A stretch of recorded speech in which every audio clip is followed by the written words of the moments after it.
A millionaire gave a beggar $1,000 to buy food for her child, but the next morning he found her at his wife's grave.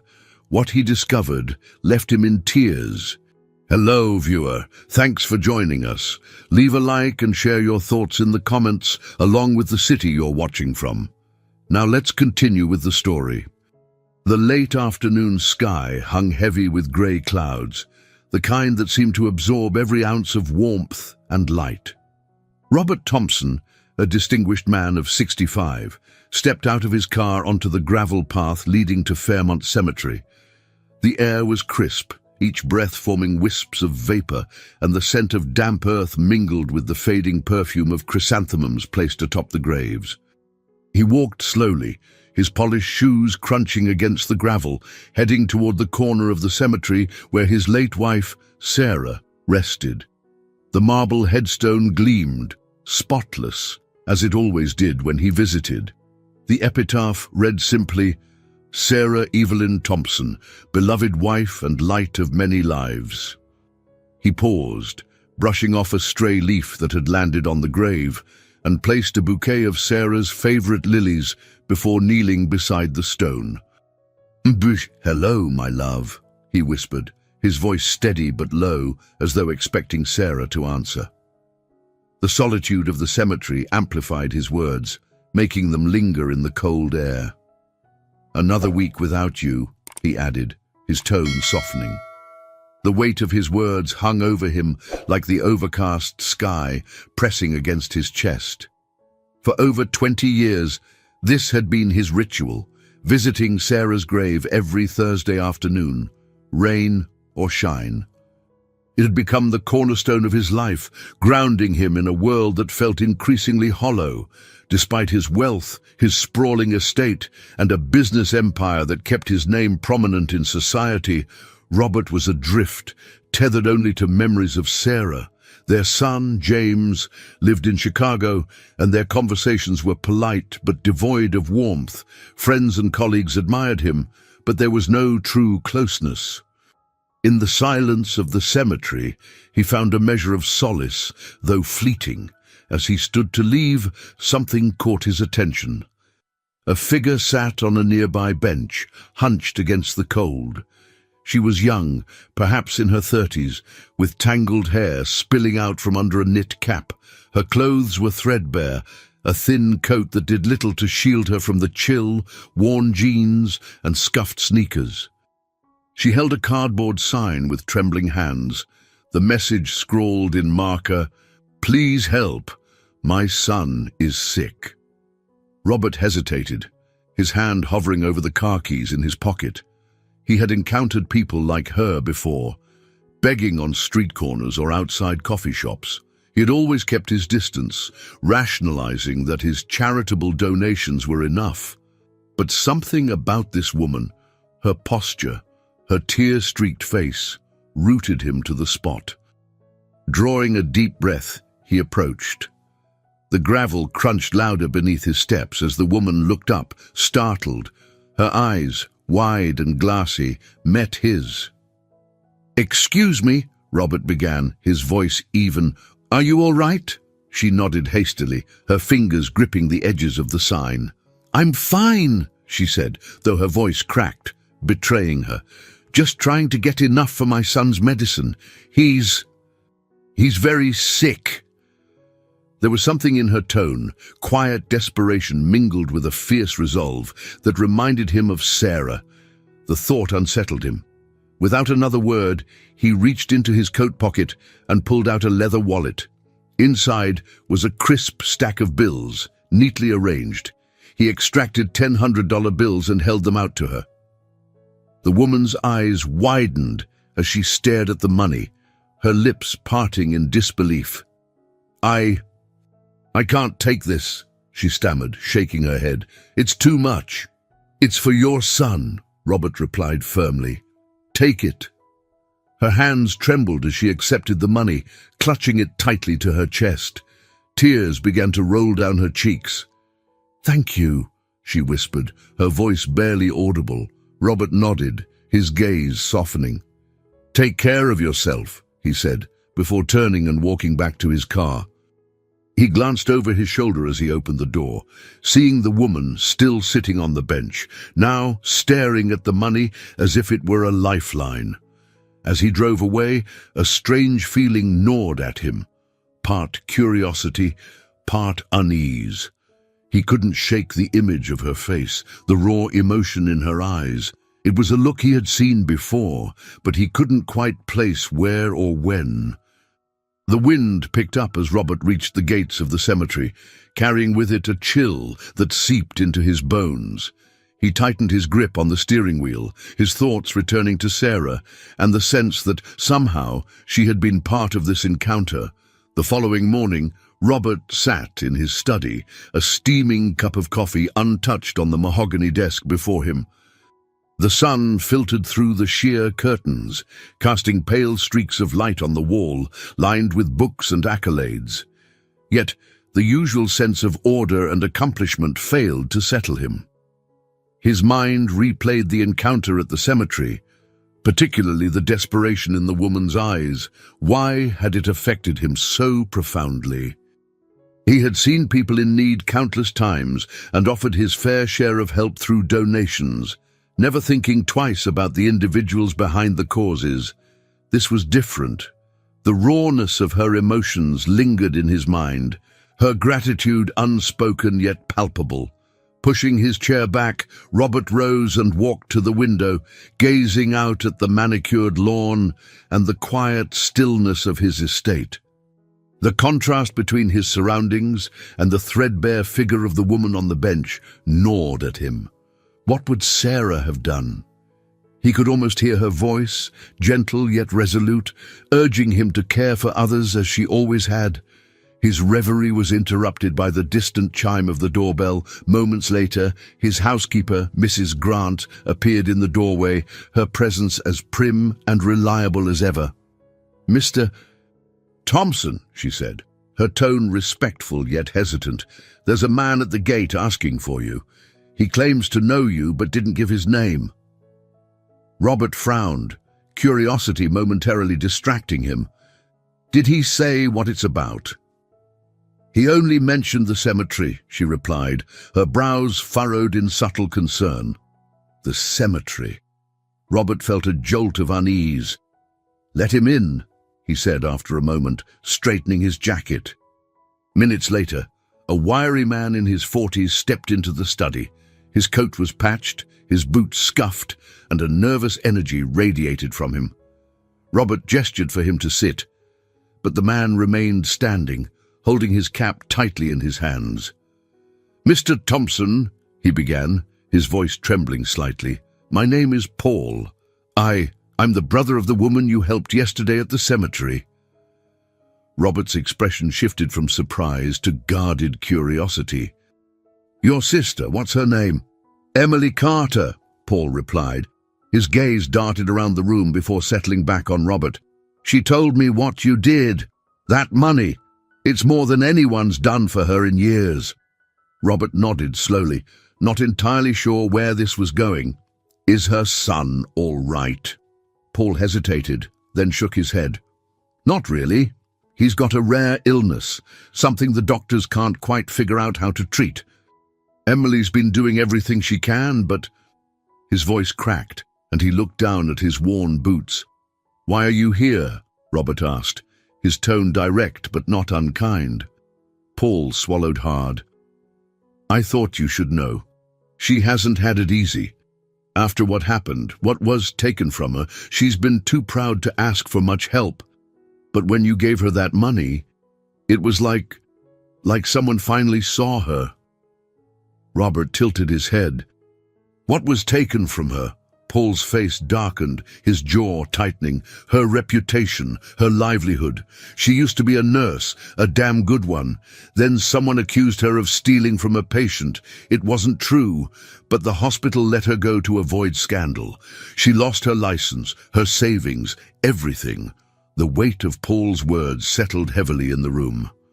Robert sat back in his chair, his mind racing. A nurse, accused of theft, disgraced. It was a tragic story, but one that happened all too often. Still, something about it felt uncomfortably familiar. "I didn't come here to ask for anything," Paul said quickly, mistaking Robert's silence for reluctance. "I just thought you should know what kind of person she is. She doesn't deserve what's happened to her, and if you're the kind of man who'd help her once, maybe you'd understand." Robert studied Paul carefully, noting the earnestness in his expression. "Thank you for coming," he said finally. "I'll keep what you've told me in mind." Paul nodded, his shoulders relaxing slightly, and turned to leave. At the door, he paused. "One last thing," he said, glancing back. "She mentioned Sarah, your wife, said Sarah was the kindest soul she ever met." The mention of Sarah made Robert's chest tighten. His wife's unwavering compassion had been her defining trait, but he couldn't recall her mentioning anyone named Emily Carter. "How would she know my wife?" he asked, his voice laced with a mixture of curiosity and suspicion. Paul hesitated, then shrugged. "She never told me, just said Sarah helped her once, a long time ago." After Paul left, Robert stood alone in the study, the room now feeling impossibly large and cold. The threads of the story Paul had told him refused to unravel neatly in his mind. Why had Emily spoken of Sarah, and why had she been at the cemetery at all? His gaze drifted to the window again, the estate now bathed in muted morning light.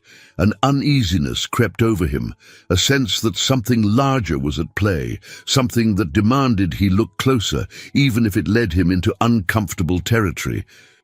The day unfolded with the quiet efficiency that marked Robert Thompson's life. Meetings, phone calls, and the usual cascade of decisions filled the hours, but his focus wavered, his mind caught on the story Paul had shared that morning. Emily Carter's image lingered at the edges of his thoughts, her stoic despair, the quiet strength beneath her worn appearance. That evening, as the sun dipped below the horizon, painting the sky in hues of amber and violet, Robert found himself retreating to the comfort of his study. He poured himself a small glass of whiskey, the amber liquid catching the fading light. The drink was more ritual than indulgence, a companion to his evening reflections, yet tonight, reflection brought no peace. His thoughts circled back to Sarah. How many lives had she touched in her quiet, profound way? It was entirely possible that Emily had crossed paths with Sarah during her lifetime, but why hadn't Sarah ever mentioned her? As Robert swirled the whiskey in his glass, he considered dismissing the matter altogether. People often sought to embellish their connections to others, especially when desperate for help. Yet Paul's words carried an earnestness that Robert couldn't ignore. And then there was the cemetery. What had brought Emily there, of all places? Unable to quell his curiosity, Robert opened his laptop and typed "Emily Carter nurse accusation" into the search bar. He scrolled through pages of results, finding a sparse trail of information. A few articles surfaced, detailing an incident years ago involving allegations of theft from a terminally ill patient at a private hospital. Emily's name appeared, linked to the scandal, but the reports were vague and inconclusive. The case had been quietly resolved, with no charges filed, but the damage was done. Emily's nursing license had been revoked, and her career ended abruptly. There were no follow-ups, no interviews to offer her side of the story. She had simply disappeared from public view. The faint whir of the ceiling fan filled the silence as Robert leaned back in his chair, his brow furrowed. Something about the case felt wrong. Sarah had often lamented how institutions prioritized appearances over truth, especially when vulnerable lives were at stake. This seemed like one of those instances, a person cast aside, left to endure the fallout alone. His thoughts were interrupted by a sharp knock at the door. Mrs. Grant poked her head inside. "Dinner is ready, Mr. Thompson," she announced softly. "I'm not hungry," Robert replied, his tone distant. Mrs. Grant hesitated, then stepped further inside. If I may, sir, she ventured, you seem troubled. Is there anything I can do? Robert glanced at her, her steady presence a small comfort amidst his unease. Have you ever felt like you missed something important in someone's life, Mrs. Grant? He asked, his voice unusually introspective. The housekeeper tilted her head, considering the question. I suppose we all do at some point. But if it's on your mind, perhaps it's not too late to act. Her words, though simple, struck a chord. Robert nodded slowly. Thank you. That will be all. Left alone again, he stared at the search results still glowing on his screen. The more he thought about Emily, the clearer it became that he couldn't let this rest. Sarah had always urged him to do the right thing, even when it was inconvenient.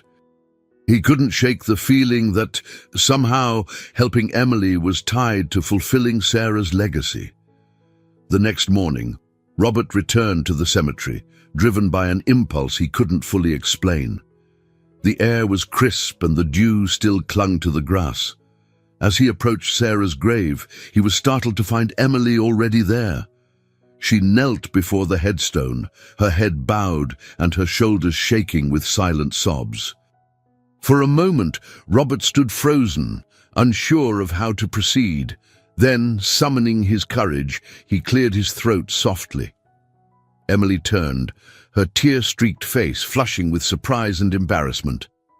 I'm sorry, she said quickly, rising to her feet. I didn't mean to intrude. You're not intruding, Robert assured her, his voice steady but curious. But I have to ask, why are you here? How do you know my wife? Emily hesitated, her hands clutching the hem of her coat. Sarah, she was kind to me, she said finally, more than anyone else ever was. She gave me hope when I didn't have any. Robert's chest tightened. When did you know her? A long time ago, Emily replied, her voice barely above a whisper. When she was sick, I was... She trailed off, shaking her head. It doesn't matter. I shouldn't be here. I'm sorry. Before Robert could press her further, Emily turned and hurried away, disappearing down the gravel path. He stood there, his emotions a mix of confusion and a growing sense of urgency. Her words had only deepened the mystery, and the memory of her tears at Sarah's grave lingered like an unanswered question. As the wind rustled the trees, Robert made a silent vow. He would find out the truth, not just for Emily's sake, but for Sarah's. Whatever connection Emily had to his wife, it was too significant to ignore. Robert spent the remainder of the day in a state of restless contemplation. Emily's words echoed in his mind.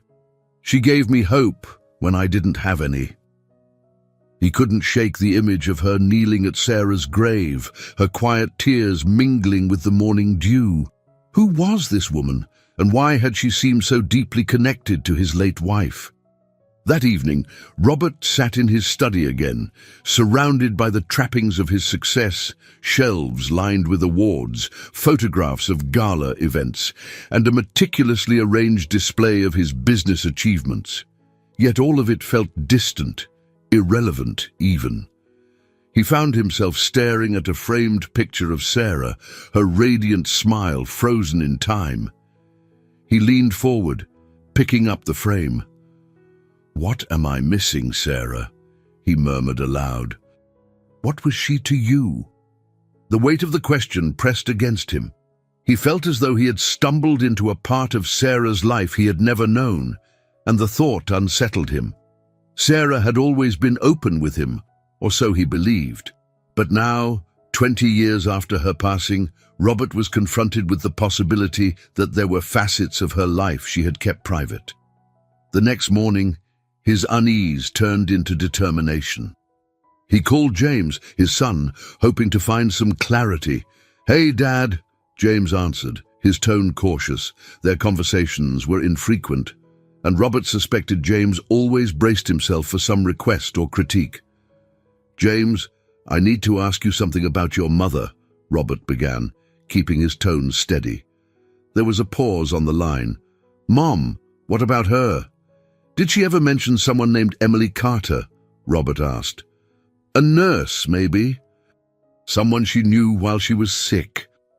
James was quiet for a moment. "No, not that I remember.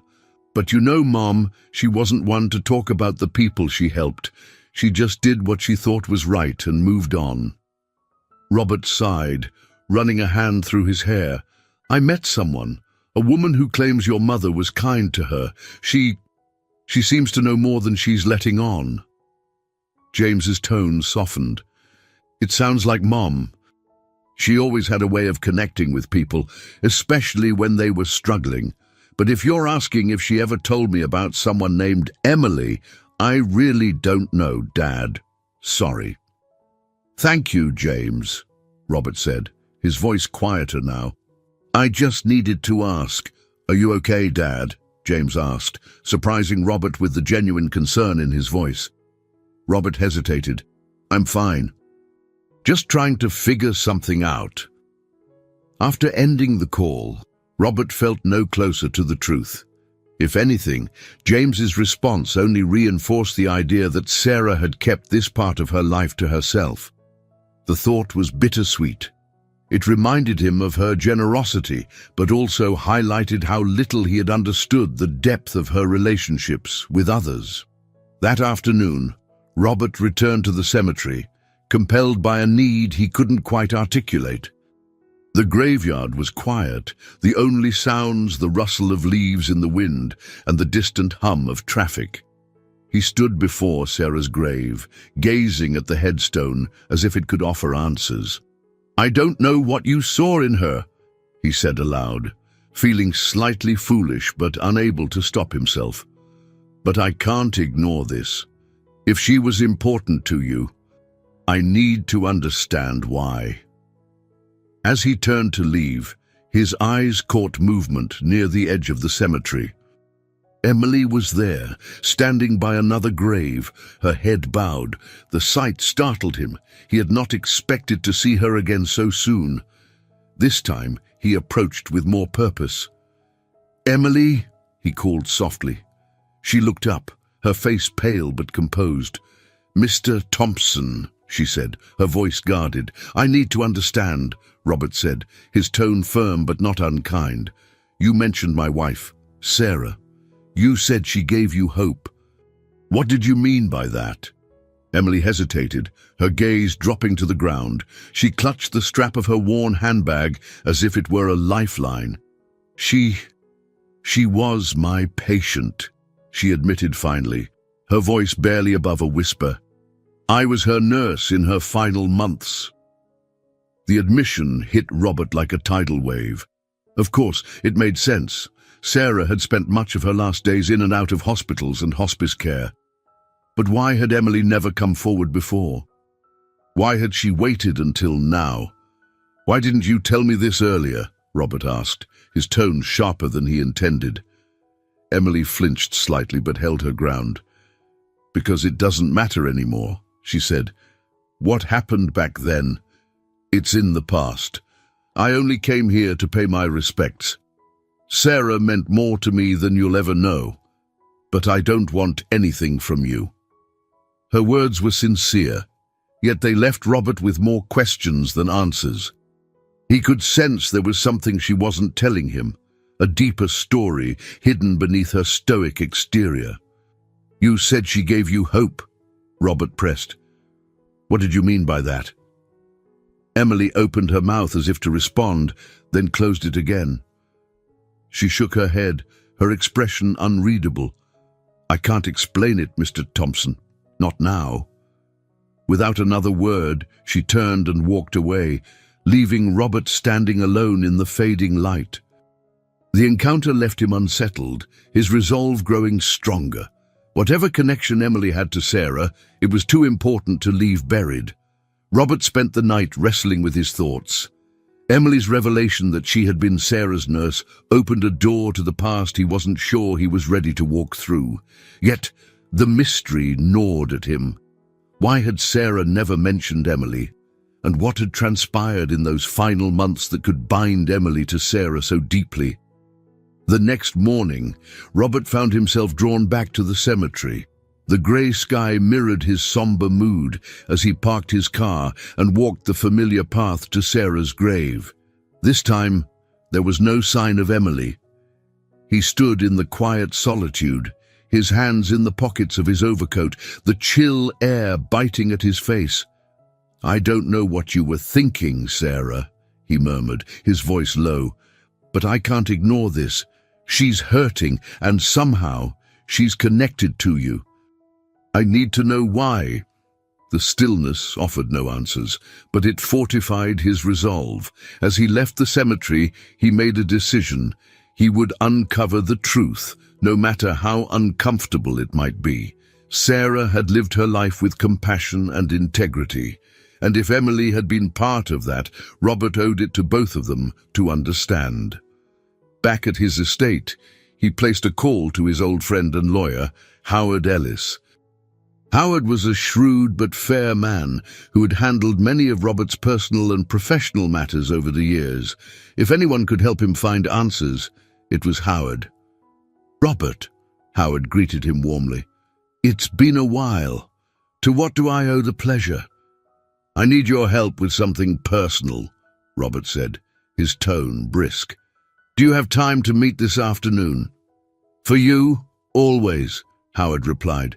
"Come by my office. We'll talk." Later that day, Robert sat across from Howard in his elegant downtown office. The walls were lined with books and certificates, a testament to Howard's long and successful career. After exchanging pleasantries, Robert got straight to the point. "I need you to look into someone for me," he said, leaning forward. "Her name is Emily Carter. She used to be a nurse, but something happened. She lost her license, her career. I need to know what happened and why." Howard raised an eyebrow, his curiosity piqued. "That's a bit out of the ordinary for you, Robert. What's this about?" "She was Sarah's nurse," Robert explained, his voice heavy. "She said Sarah gave her hope, and now she's in trouble. I don't know all the details, but I can't let it go." Howard nodded slowly. "All right, I'll see what I can dig up. But you know these things take time." "I'm not asking for miracles," Robert replied, "just whatever you can find." As Robert left Howard's office, he felt a mixture of relief and trepidation. The wheels were in motion, and soon he would have answers, or at least pieces of the puzzle. That evening, as the sun dipped below the horizon, Robert sat on the terrace of his estate, sipping a glass of wine. The quiet of the evening was interrupted only by the soft chirping of crickets and the distant rustle of trees in the wind. He found himself thinking about Sarah's final days, the hospital visits, the hospice care, and the quiet strength she had shown even as her body weakened. Had he missed something back then? Had there been signs he had overlooked, conversations he hadn't paid enough attention to? The thought filled him with a sense of regret. Perhaps helping Emily wasn't just about her or even Sarah.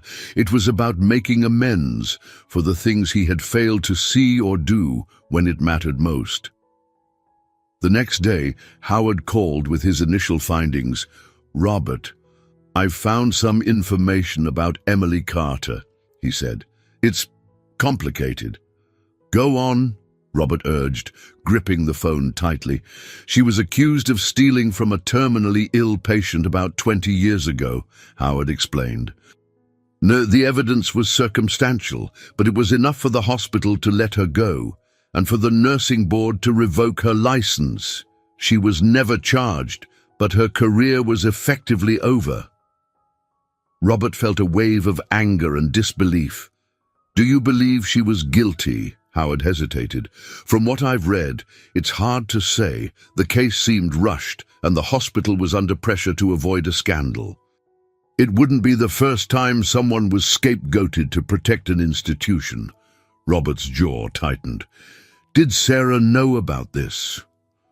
"There's no mention of Sarah in the case files," Howard replied.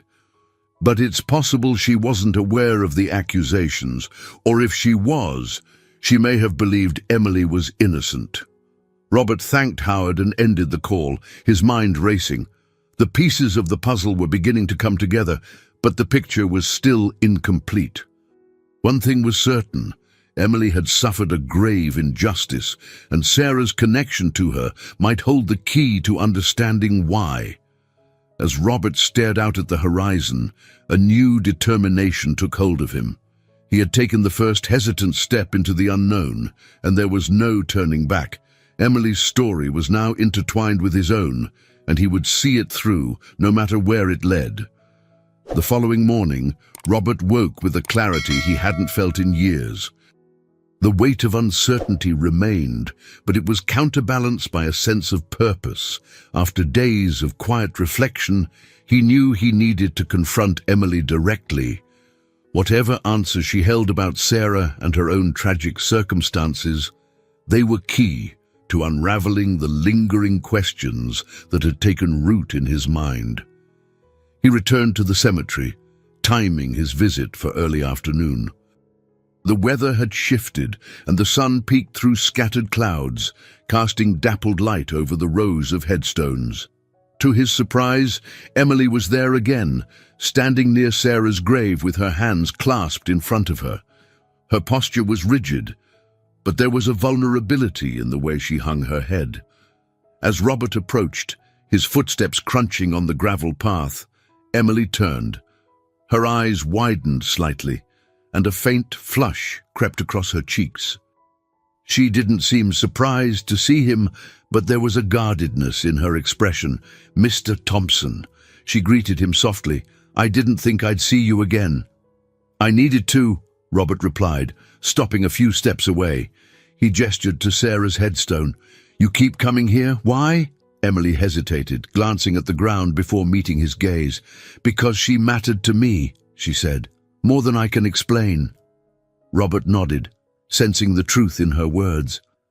"I spoke to someone who told me about what happened to you," he said, his tone careful but direct. "About how you lost your license, and how my wife might have been involved in some way." Emily's face paled. Her fingers twisted together nervously. "I never wanted you to know," she said, her voice trembling. "I didn't want to drag her memory into it.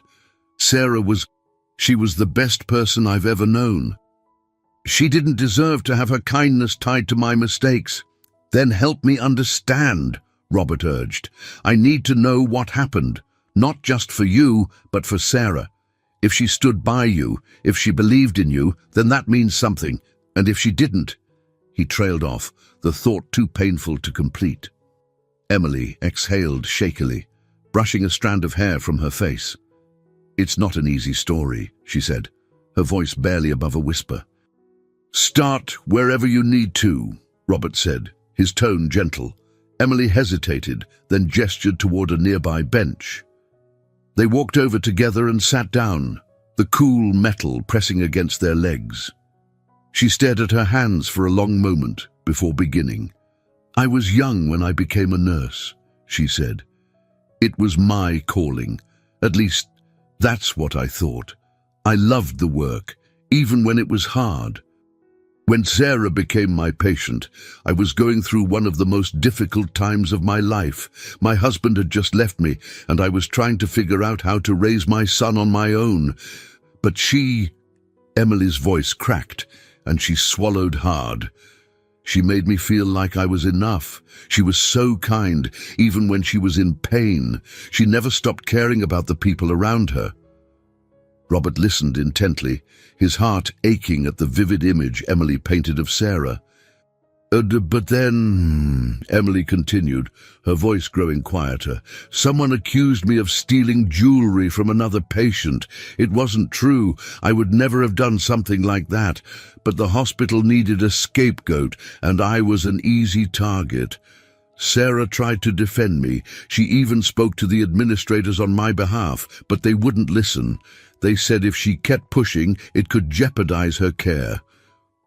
The bitterness in Emily's voice was palpable. She looked up at Robert, her eyes glistening with unshed tears. She apologized to me over and over. She said it wasn't fair, but she couldn't risk leaving her son and her husband without her for a moment longer than necessary. And I understood. I never blamed her for what happened. Robert felt a lump rise in his throat. He imagined Sarah, frail but determined, trying to fight for Emily even as her own life slipped away. "You never told me this," he said softly. "Oh, why?" Emily shook her head. "Because it didn't matter anymore. After Sarah passed, I lost everything. My license, my savings, my home. I tried to move on, but every door was closed to me. I couldn't even fight for my son the way Sarah wanted to fight for me." Her voice broke on the last words, and she turned away, wiping her eyes. Robert stared at her, the enormity of her struggle sinking in. He had always known Sarah to be a woman of principle, but hearing how deeply she had tried to help Emily, even in the face of her own mortality, filled him with equal parts pride and sorrow. "You shouldn't have had to go through that alone," Robert said finally, his voice firm. "And if Sarah tried to help you, then I will too." Emily looked at him, her expression a mixture of disbelief and cautious hope. "Why?" she asked. "You don't owe me anything." Robert's gaze softened. "Maybe not, but I owe it to Sarah, and maybe, just maybe, I owe it to myself." Emily stared at him for a moment longer before nodding, a single tear slipping down her cheek. For the first time, her guardedness seemed to falter, replaced by the faintest flicker of trust. As the wind rustled the leaves around them, Robert felt the weight of a new responsibility settle on his shoulders. The journey ahead would not be easy, but it was one he knew he couldn't turn away from. The following day dawned with a crisp chill in the air, a reminder of the encroaching winter. Robert sat at his kitchen table, staring at the untouched breakfast before him. His decision to help Emily had been made, but the logistics of what lay ahead weighed heavily on his mind. There were legalities to navigate, reputations to consider, and truths to uncover. Yet he knew the first step was simple but daunting, convincing Emily to let him help. He arrived at the small shelter where Emily was staying, a modest brick building tucked into a quiet neighborhood. The hum of city life in the background was subdued here, the shelter's atmosphere one of resilience and quiet desperation. Robert stepped inside, feeling out of place in his tailored coat and polished shoes. The receptionist, a kind-faced older woman, directed him to the common room, where Emily was helping organize donated clothing. When Emily saw him, she paused, a stack of neatly folded sweaters in her hands. Her expression flickered between surprise and apprehension. "Mr. Thompson," she said cautiously, setting the sweaters down, "I didn't expect to see you here." "Please, call me Robert," he said, offering a small smile. "I need to talk to you." "Privately?" Emily hesitated, her brow furrowing. Finally, she nodded and led him to a small, unused office near the back of the shelter.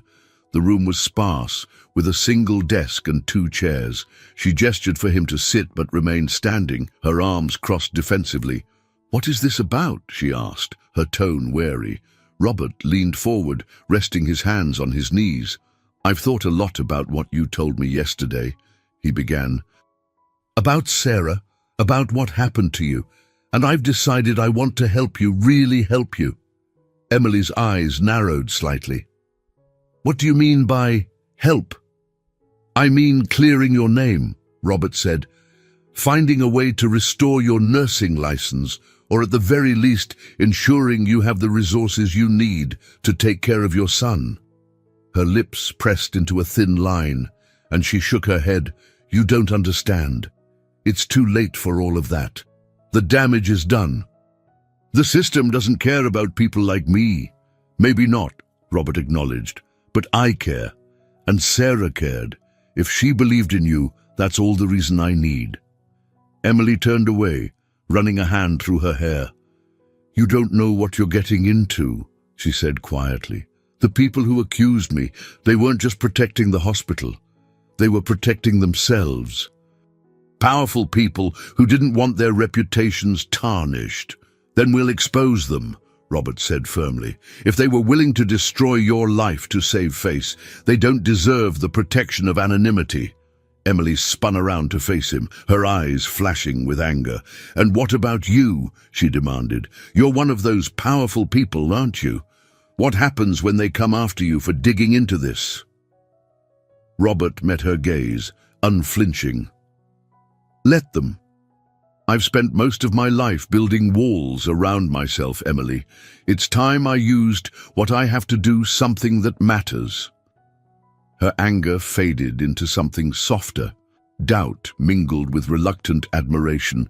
She sank into the chair opposite him, her shoulders slumping.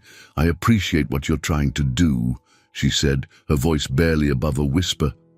"But I've spent years learning how to survive without hoping for miracles. I'm not sure I know how to trust anyone anymore." Robert leaned forward, his voice gentle but resolute. "Then don't think of this as trust. Think of it as a chance to fight for yourself, for your son, and for everything Sarah believed in. She didn't give up on you, and I won't either." Emily stared at him, her expression unreadable.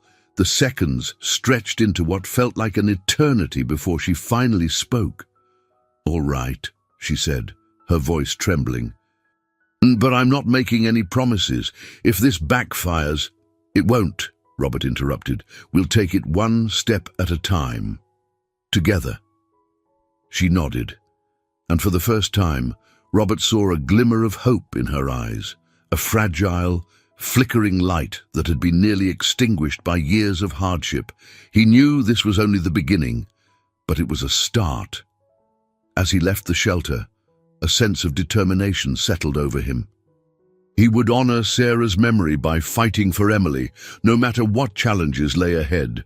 For the first time in years, Robert felt as though he was walking a path that truly mattered, one that might finally bring him a sense of purpose and redemption. The next day, Robert stood before his office window, staring out at the sprawling city skyline. It had always represented his success, a testament to decades of hard work and ambition. Yet today, it felt hollow. His thoughts were consumed by Emily's struggles and the shadow of injustice that had followed her for years. Determined to move forward, Robert made a series of calls. He reached out to Howard Ellis, his trusted lawyer, and arranged a meeting to strategize. He also contacted a private investigator he'd worked with in the past, a meticulous professional named Grace Larkin, known for her discretion and tenacity. By late afternoon, Robert sat in Howard's office, the familiar scent of leather and aged paper grounding him. Grace was there as well, her sharp gaze moving between Robert and the files spread out on the table. "You want to reopen a case that's been closed for 2 decades, Grace said, her tone more matter-of-fact than skeptical. "What's the end goal here?" "Justice," Robert replied firmly, and clearing Emily's name. Grace tilted her head, studying him. "You know this won't be easy. Cases like this don't get buried by accident. Whoever was behind it had the power to make it disappear." "I understand that," Robert said. "But Emily deserves a chance to rebuild her life, and I won't rest until we've done everything possible to give her that chance." Howard leaned back in his chair, his fingers steepled. "If we're going to do this, we need a clear plan. Grace, can you start by looking into the hospital records and the individuals involved in the original investigation?" Grace nodded. "I'll need access to any documentation Emily might have. Employment records, correspondence, anything that could point to discrepancies in the case." "I'll speak with her," Robert said. "She'll cooperate." As the meeting concluded, Robert felt a renewed sense of purpose. Grace's confidence and Howard's steady guidance gave him hope that they might uncover the truth, no matter how deeply it had been buried. That evening, Robert visited the shelter again. Emily was in the dining hall, helping serve dinner to the residents. Her demeanor was calm, but Robert could see the strain in her posture, the weight of years spent surviving against insurmountable odds. When she saw him, she set down the tray she was holding and approached him cautiously. "You're back," she said, her tone a mix of surprise and curiosity. "I told you I'm in this for the long haul," Robert replied with a small smile. "I met with a private investigator and my lawyer today. We're starting to dig into your case."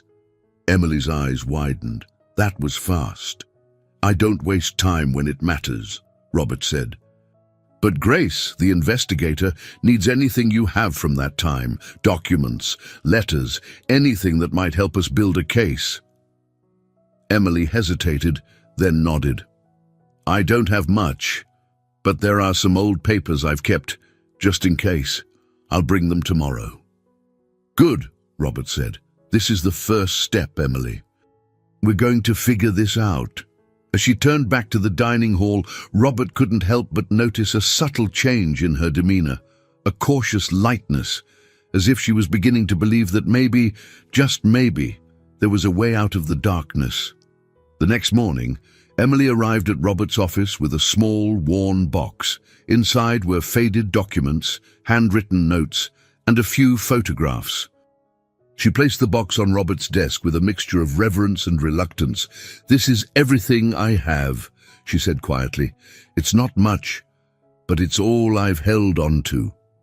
Robert opened the box and sifted through its contents, his heart heavy as he imagined the years of pain and hope encapsulated in these papers. Among the items was a letter from Sarah, a simple note of encouragement, written in her elegant script. It was dated only weeks before her passing. "Sarah wrote this to you," Robert said, holding up the letter. Emily nodded, her eyes glistening. "She believed in me when no one else did. That's why I've kept it all these years." Robert placed the letter back in the box carefully. "This will help," he said, "more than you realize." As Emily left, Robert felt a wave of determination. The pieces of the puzzle were beginning to come together, and he knew the path ahead would be difficult. But for the first time in years, he felt like he was doing something that truly mattered. Grace Larkin sat across from Robert in his office, her sharp features illuminated by the soft glow of the desk lamp. The small box of Emily's belongings was open between them, its contents neatly arranged. Robert watched as Grace methodically examined each item, her expression unreadable. "This," she said, holding up the letter from Sarah, "is significant. It shows Sarah believed in Emily's integrity and cared enough to document her thoughts. That kind of personal testimony might not carry legal weight, but it speaks volumes about Emily's character." Robert nodded. "It's one of the reasons I'm so determined to do this. Sarah's intuition was rarely wrong." Grace set the letter down and picked up an old, folded newspaper clipping. The headline read, "Nurse dismissed amid theft allegations at Westwood Hospital." Below, it was a black and white photograph of a younger Emily, her face shadowed by uncertainty and shame. "The timing is interesting," Grace said, pointing to the date. This happened right before Sarah's passing. Emily's dismissal coincided with some of the most critical weeks of Sarah's care. Robert leaned forward. Are you suggesting there's a connection?" "I'm suggesting it's worth investigating," Grace replied. "We need to dig deeper into the hospital's role. Who handled the investigation? Who made the decision to fire Emily? And most importantly, who benefited from scapegoating her?" The next morning, Robert and Grace visited Westwood Hospital. Though the building had been remodeled over the years, its air of polished professionalism remained unchanged. They were greeted by a middle-aged administrator with a tight smile and a rehearsed air of efficiency. "Mr. Thompson, it's an honor to meet you," she said, shaking his hand. "How can I assist you today?" Robert kept his tone measured. We're looking into a matter from about 20 years ago. A nurse named Emily Carter was employed here during that time. We'd like to review her employment records and any documentation related to her dismissal." The administrator's smile faltered. "I'm afraid we don't keep records that far back. Privacy laws and retention policies." Grace cut in smoothly. "You may not keep the records on site, but they're archived somewhere. And under legal precedent, employment records tied to unresolved allegations can be accessed for investigative purposes." The administrator hesitated, glancing nervously at Robert. His calm but expectant expression left her little room to argue. "I'll see what I can find," she said, gesturing for them to wait. As they sat in the waiting area, Robert noticed a plaque on the wall commemorating donors to the hospital's expansion fund. His eyes stopped on a familiar name, Margaret Whitmore. It was Sarah's mother, who had been one of the hospital's largest benefactors during her lifetime. "Look at this," Robert said, gesturing to the plaque. "My mother-in-law was deeply involved here. She may have had influence over the administration at the time of Emily's dismissal." Grace frowned. "That could complicate things. If Margaret Whitmore had a hand in what happened, it would explain why the case was buried so quickly. Her name carried weight." Robert felt a pang of discomfort. Margaret had always been fiercely protective of Sarah, but she was also known for her uncompromising demeanor. Could she have played a role in what happened to Emily? And if so, what would that mean for Sarah's memory? The administrator returned shortly with a thin file. "This is all we have on Emily Carter," she said, handing it to Grace. "I must insist that these documents remain confidential."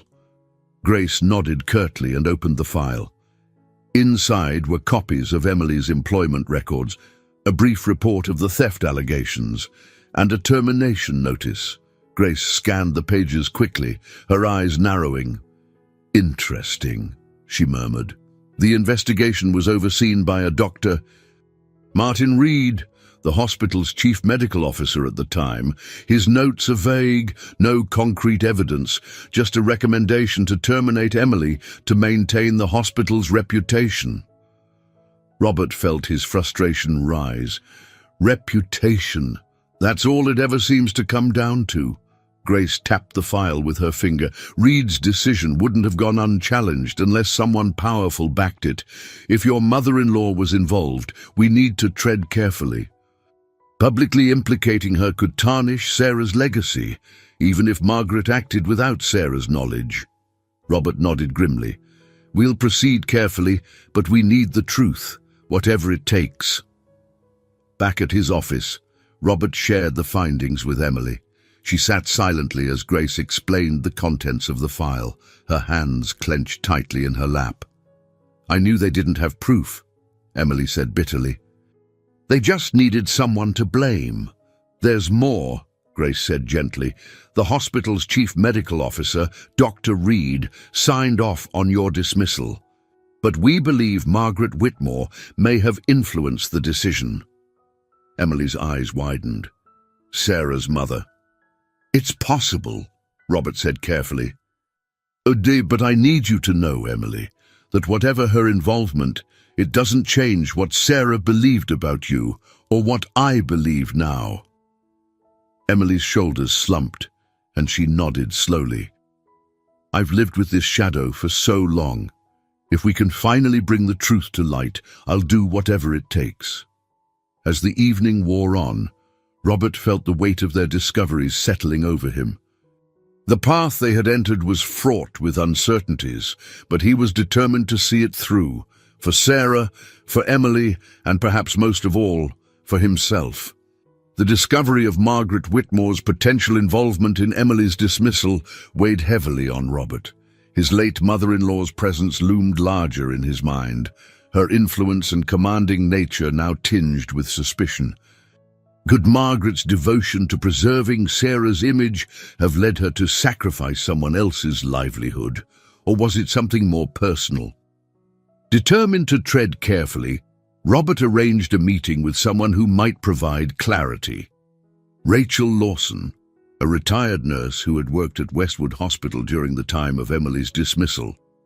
Grace had tracked her down in a quiet suburb, where she now lived a modest life.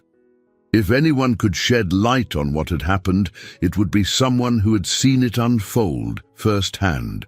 The small cafe where Robert met Rachel smelled of fresh coffee and baked bread. Rachel, a woman in her late 60s with sharp eyes and a no-nonsense demeanor, greeted him with a firm handshake. She wore a simple cardigan and carried an air of quiet confidence. "I was surprised to get your call," Rachel said as they sat across from each other. "And it's been years since anyone asked me about Westwood, let alone about Emily Carter." "Then I appreciate your willingness to meet," Robert replied. "I'm trying to help Emily clear her name, but to do that, I need to understand what really happened back then."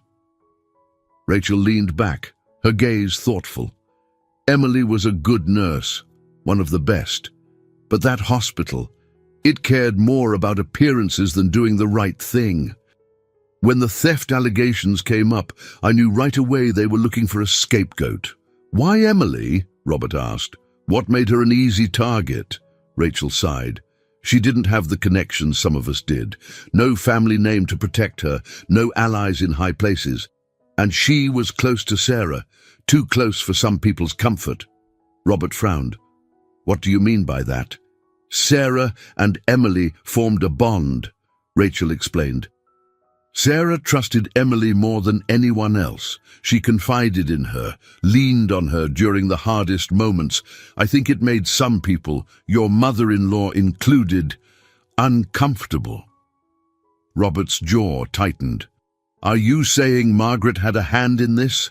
Rachel hesitated, her eyes scanning the room as if ensuring they weren't overheard. "I can't say for certain, but Margaret Whitmore was a force to be reckoned with.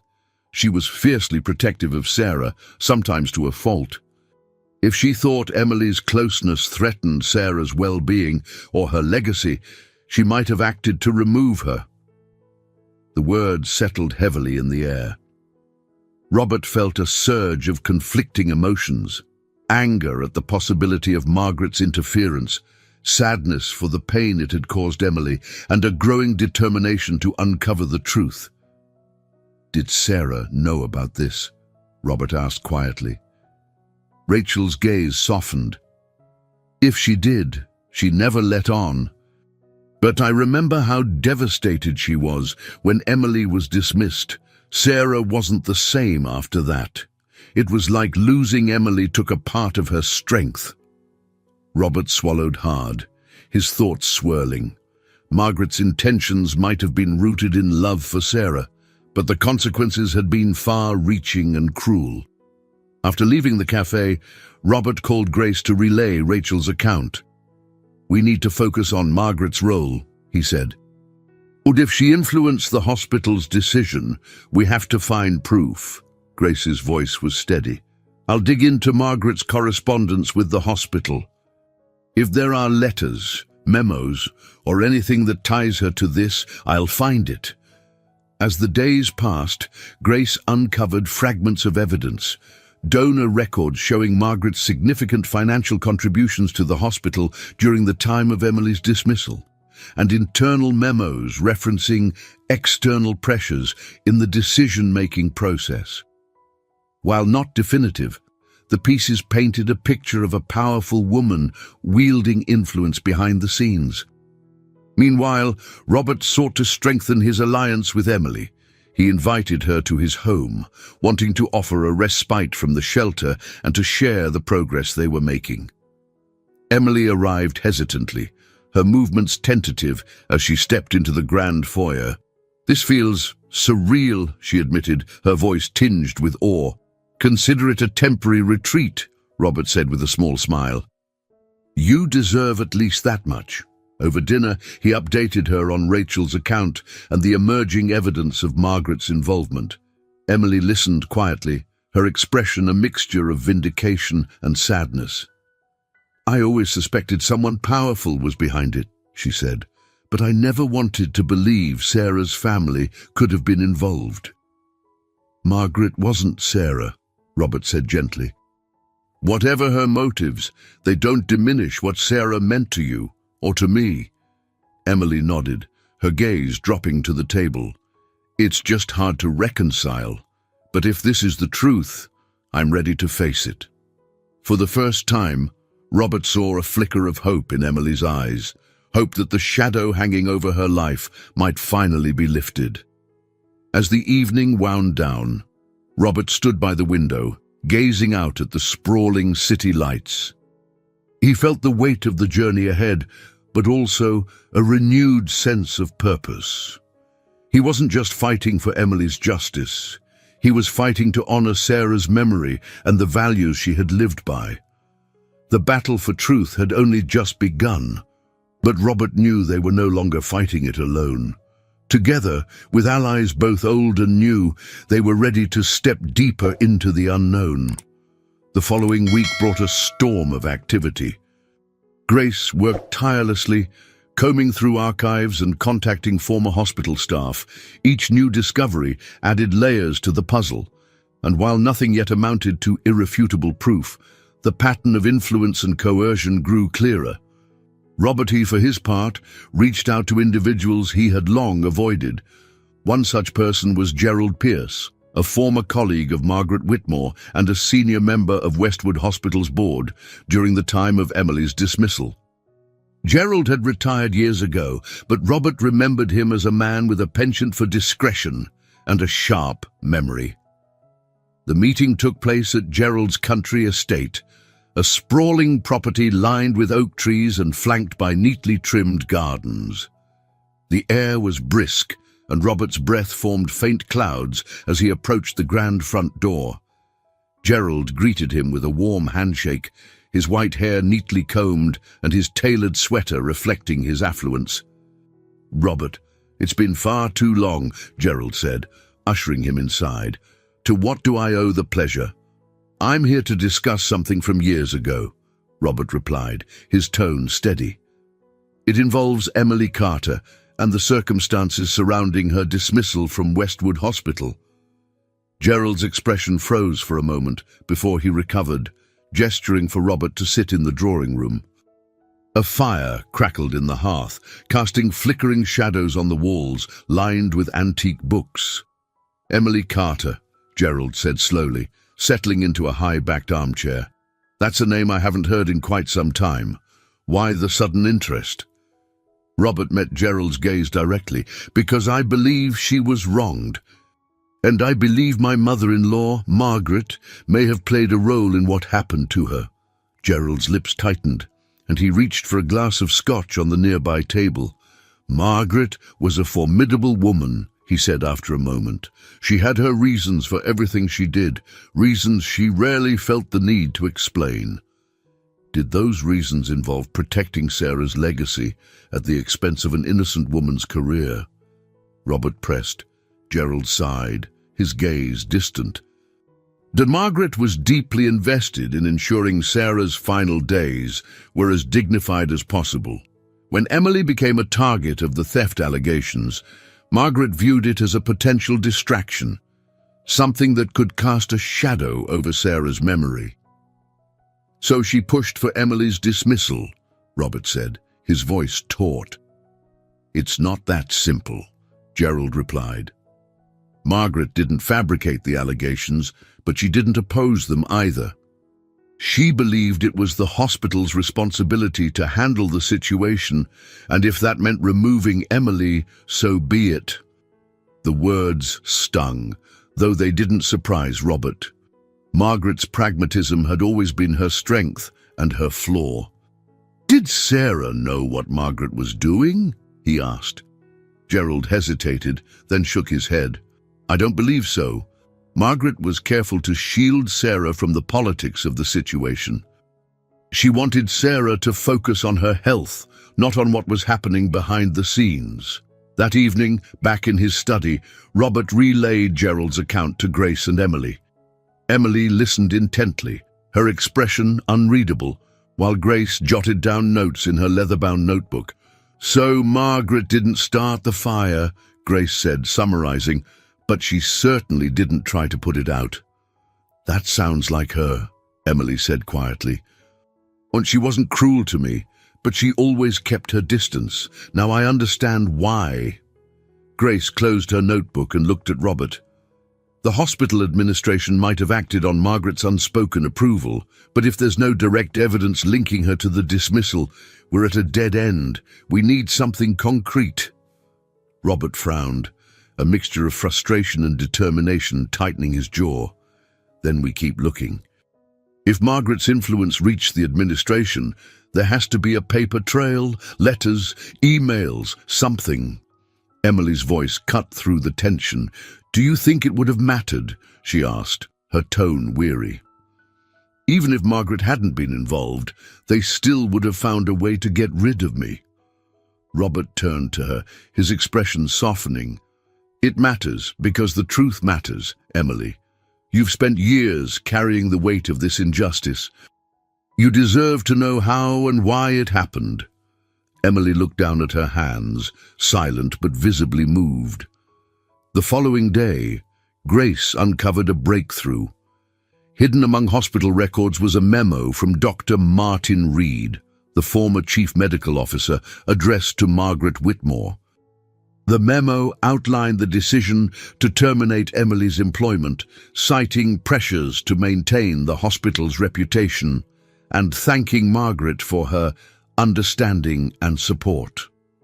Grace presented the document to Robert in his office. "This is it," she said, sliding the memo across his desk. "A clear connection between Margaret and the hospital's actions." Robert read the memo twice, his emotions swirling. The confirmation of Margaret's involvement brought both clarity and pain, yet it also strengthened his resolve.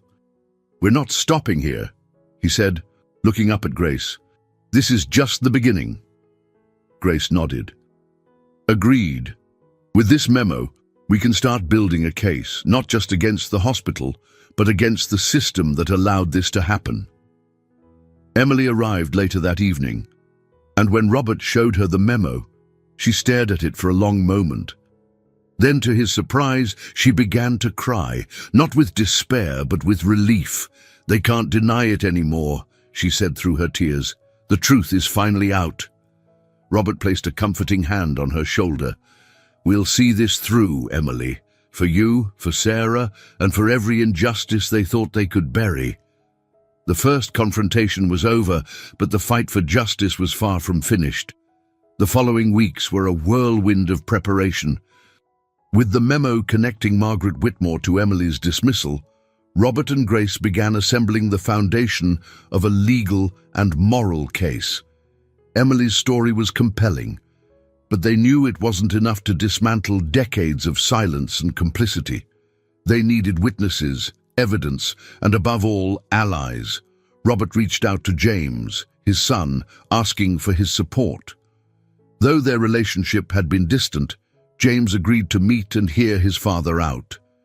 Over dinner at Robert's home, the two sat in the warm glow of the dining room, the tension between them palpable. "Dad," James began, his fork resting on his plate, "I've never seen you like this, so determined. What's driving all of this?" Robert leaned back in his chair, choosing his words carefully. "It's about honoring your mother," he said.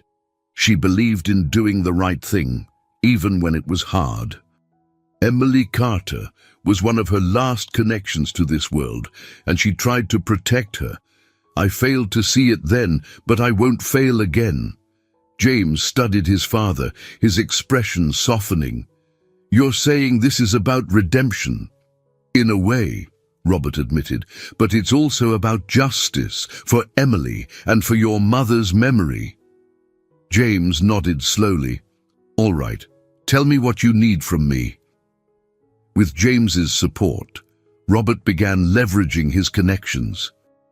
He arranged meetings with former hospital staff, philanthropists who had worked with Margaret, and even local journalists who had covered healthcare scandals in the past.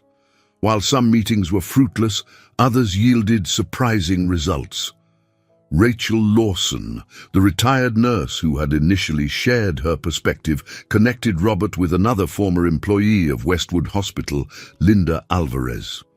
Linda had been a junior administrator during the time of Emily's dismissal and was eager to talk. When Robert and Grace met Linda at a quiet cafe, she arrived clutching a worn briefcase. Her nervousness was apparent, but so was her determination. "I've carried this guilt for years," Linda admitted as she opened the briefcase, revealing folders of documents. "I was part of the administration back then. I saw what was happening, but I didn't speak up. I was too scared." "What did you see?" Grace asked gently. Linda pulled out a folder and slid it across the table. "This is a series of memos between Dr. Reed and Margaret Whitmore. They show how decisions were made to prioritize the hospital's reputation over fairness. Emily's dismissal was part of a larger effort to control the narrative around your wife's care." Robert opened the folder and scanned the documents, his anger mounting as the pieces fell into place. Margaret had indeed exerted her influence, ensuring that Emily became a convenient scapegoat. The hospital had been complicit, eager to appease one of its most prominent donors. "You're brave for coming forward," Robert said, his voice steady. "This will make a difference." Linda nodded, though her expression remained somber. "I hope so." It's time the truth came out. With Linda's documents added to their growing case, Robert and Grace began strategizing the next steps. They decided to confront the hospital directly, filing a formal request for a review of Emily's termination. The request included the evidence they had gathered, making it clear that a failure to act could result in legal action and public exposure. The hospital's response came swiftly. A meeting was arranged with the current administration, and Robert, Grace, and Emily prepared for what they knew would be a contentious encounter.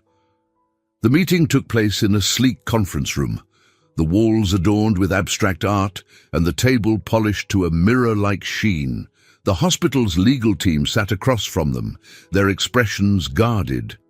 At the head of the table was the hospital's CEO, a polished man in his 50s named Jonathan Hayes. "Mr. Thompson," Hayes began, his tone measured, "we've reviewed your submission. It's clear you've put a great deal of effort into this matter. And it's clear you've put a great deal of effort into burying the truth," Robert replied, his voice calm but firm. Hayes's composure faltered for a moment. The hospital acted in good faith at the time. "Decisions were made based on the information available. Decisions influenced by Margaret Whitmore," Grace interjected, sliding Linda's documents across the table. "These memos show a clear pattern of external pressure. Your administration sacrificed an innocent nurse to protect a benefactor's reputation." Hayes glanced at the documents, his jaw tightening. This was over 20 years ago. "The individuals involved are no longer part of the organization. But the consequences remain," Emily said, her voice steady despite the tremor in her hands. "I lost my career, my livelihood, and my son suffered because of it. Your hospital ruined my life, and you've never once acknowledged it." A heavy silence filled the room. Hayes finally leaned back, his expression unreadable. "We'll need time to review these documents in full. But if there's merit to your claims, we're prepared to discuss a resolution." "We'll be waiting," Grace said, "and if you think we'll stop here, you're mistaken." As they left the hospital, Emily let out a shaky breath. "Do you think they'll do anything?" she asked. "They don't have a choice," Grace replied. "The evidence is too damning." Robert placed a reassuring hand on Emily's shoulder. "This is the first step. We've forced them to face the truth. Now we keep pushing." For the first time, Emily smiled, a small, tentative gesture that hinted at the hope she was beginning to feel. The battle was far from over, but they had claimed their first victory, and that was enough to fuel their resolve. The momentum of their first victory energized Robert, Emily, and Grace, but it also deepened the stakes. The hospital's acknowledgement of their evidence was only a preliminary step. Behind closed doors, Robert suspected the administration was already crafting a strategy to minimize fallout.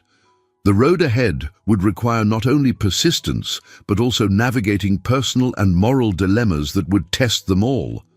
Days after the meeting with the hospital, Robert received a call from James. "Dad," James began, his tone cautious. "I heard about the meeting with the hospital. Are you sure you want to keep pushing this?" "Why wouldn't I?" Robert replied, his brow furrowing. "Because this isn't just about the hospital," James said. "It's about Grandma. If her involvement becomes public, it could tarnish everything Mom stood for. People will connect the dots, and Mom's memory might get dragged into this mess." Robert exhaled deeply, the weight of James's words pressing on his chest. He had considered this possibility, but hearing it spoken aloud made it more real. "You think I haven't thought about that?" he said quietly. "This is about doing what's right, James. Mom wouldn't have wanted us to protect a lie to preserve her memory." "But at what cost?" James pressed. "You're gambling with her legacy." Robert closed his eyes, the familiar ache of doubt creeping in. "I can't ignore the truth, James. You don't have to agree with me, but I need you to understand why I'm doing this," James sighed. "I do, Dad. I just hope you know what you're risking." Meanwhile, Grace uncovered a troubling development. The hospital's legal team had contacted several individuals connected to Emily's case, pressuring them to remain silent or distance themselves from the investigation. Among them was Rachel Lawson, the retired nurse who had initially spoken to Robert. Robert and Grace met Rachel at her home, a modest brick bungalow nestled in a quiet neighborhood. Rachel's demeanor was markedly different from their first meeting. Her shoulders were hunched, her hands trembling slightly as she gestured for them to sit. "They called me," Rachel said, her voice taut. "The hospital's lawyers. They told me to keep my mouth shut or face legal action. I don't have the resources to fight them, Robert." "You don't have to," Robert said gently. "We'll protect you." Rachel shook her head. "It's not just me. They mention my family, my grandchildren. They're trying to scare me, and it's working." Grace leaned forward, her voice firm. "This is a classic intimidation tactic. They're bluffing. If they had a real case, they'd have filed it already." "Even so," Rachel said, her eyes glistening, "I don't know if I can do this." Robert reached across the table, placing a steady hand on hers. "You've already done so much by coming forward. If you need to step back, we'll understand. But if you're willing to stand with us, I promise we'll fight this together." Rachel looked at him for a long moment, her resolve wavering but not breaking. Finally, she nodded. "All right, I'll stay with you, but I'm trusting you to keep your word." "You have my word," Robert said. As they left Rachel's home, Grace turned to Robert. "They're playing hardball. We need to be ready for this to get messy." "I've been in messy battles before," Robert replied, "but this one matters more than any deal I've ever negotiated." Emily, meanwhile, faced her own internal struggle. The spotlight on her case had stirred up long-buried fears and insecurities. Though she trusted Robert and Grace, she couldn't help but feel the weight of the fight pressing down on her. One evening, she called Robert, her voice trembling. "What if we lose?" she asked. "What if they find a way to twist this and make me look like the villain again?" Robert listened patiently before responding.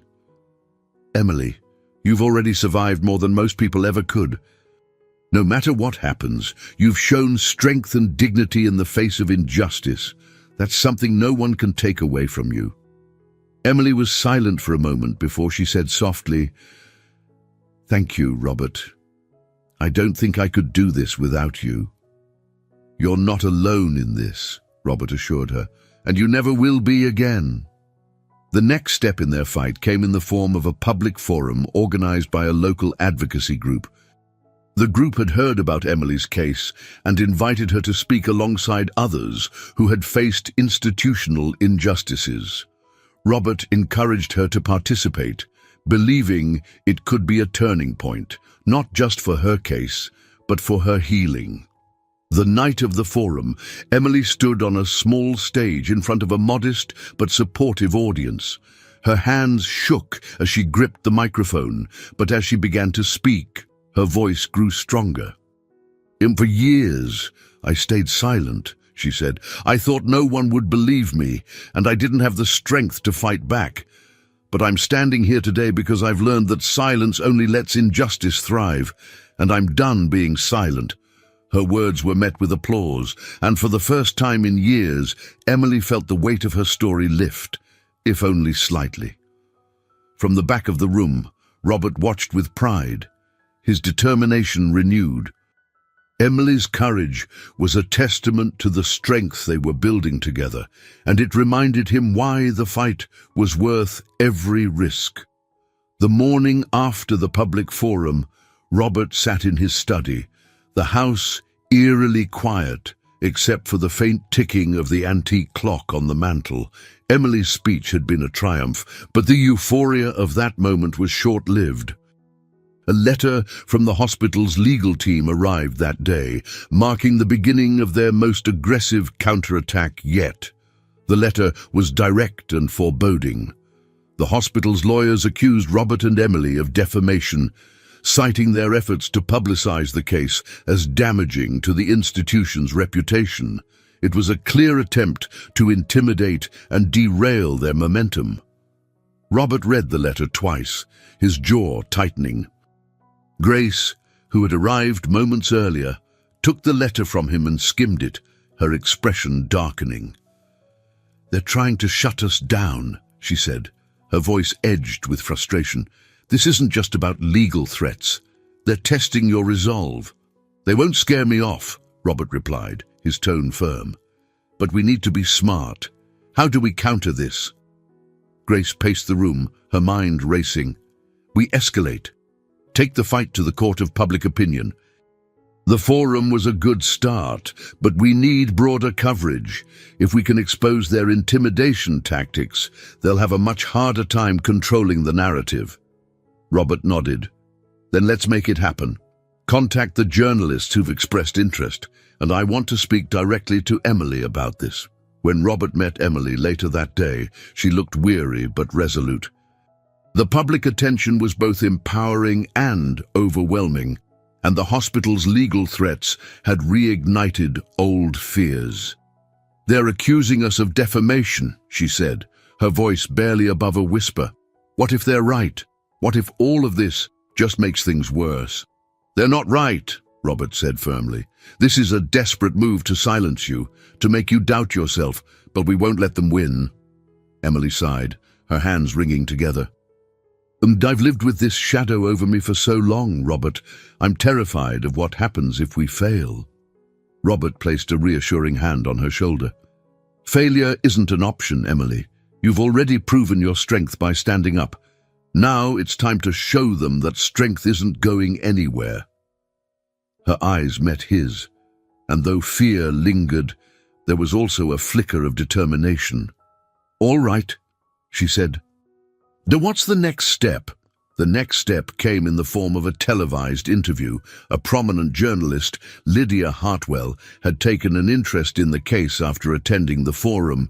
Known for her incisive reporting and empathy toward victims of systemic failures, Lydia offered Emily a platform to share her story.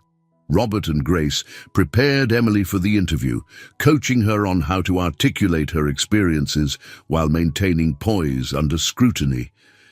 Emily was nervous, but as the day of the interview approached, she found herself growing more confident.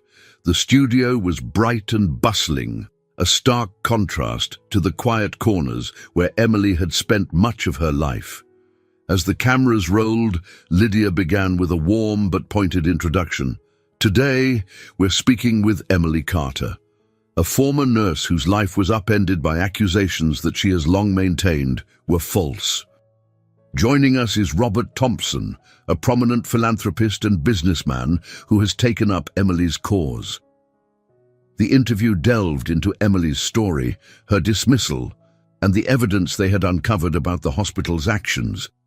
Emily spoke with quiet strength, her words carrying the weight of years of pain and perseverance. "When you've lost everything," she said, her voice trembling slightly, "it's easy to feel invisible. But I'm here because I refuse to let the people who wronged me erase my life. I want justice, not just for myself, but for anyone who's been silenced the way I was." Lydia turned to Robert. "Mr. Thompson, why have you chosen to involve yourself so deeply in this case?" Robert's answer was steady and heartfelt. "My late wife, Sarah, believed in compassion and integrity above all else. Emily was her nurse, her confidant, and someone Sarah trusted implicitly. To honor my wife's memory, I'm fighting to ensure that the truth is heard and that the people responsible for this injustice are held accountable." The interview aired that evening, and the response was immediate. Social media lit up with messages of support for Emily, while calls for the hospital to address its past actions grew louder. The pressure on the institution was mounting, but so was the resistance. 3 days later, the hospital's lawyers filed a preliminary injunction to prevent further public statements from Emily or Robert. The legal battle had officially escalated, and the stakes were higher than ever. Grace arrived at Robert's office with the court documents, her expression grim. "This is going to be a fight," she said.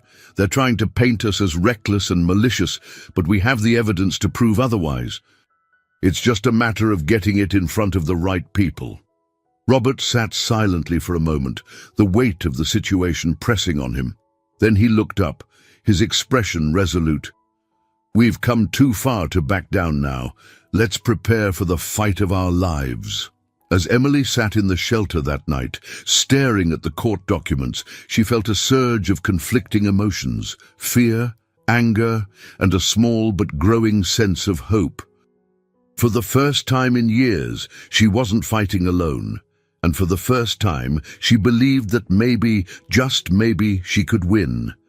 The courtroom was cold, the kind of chill that seeps through tailored suits and wool coats. Robert, Emily, and Grace sat at their table, surrounded by stacks of documents and evidence meticulously prepared for this hearing. Across the aisle sat the hospital's legal team, their polished demeanor masking the tension radiating from their side.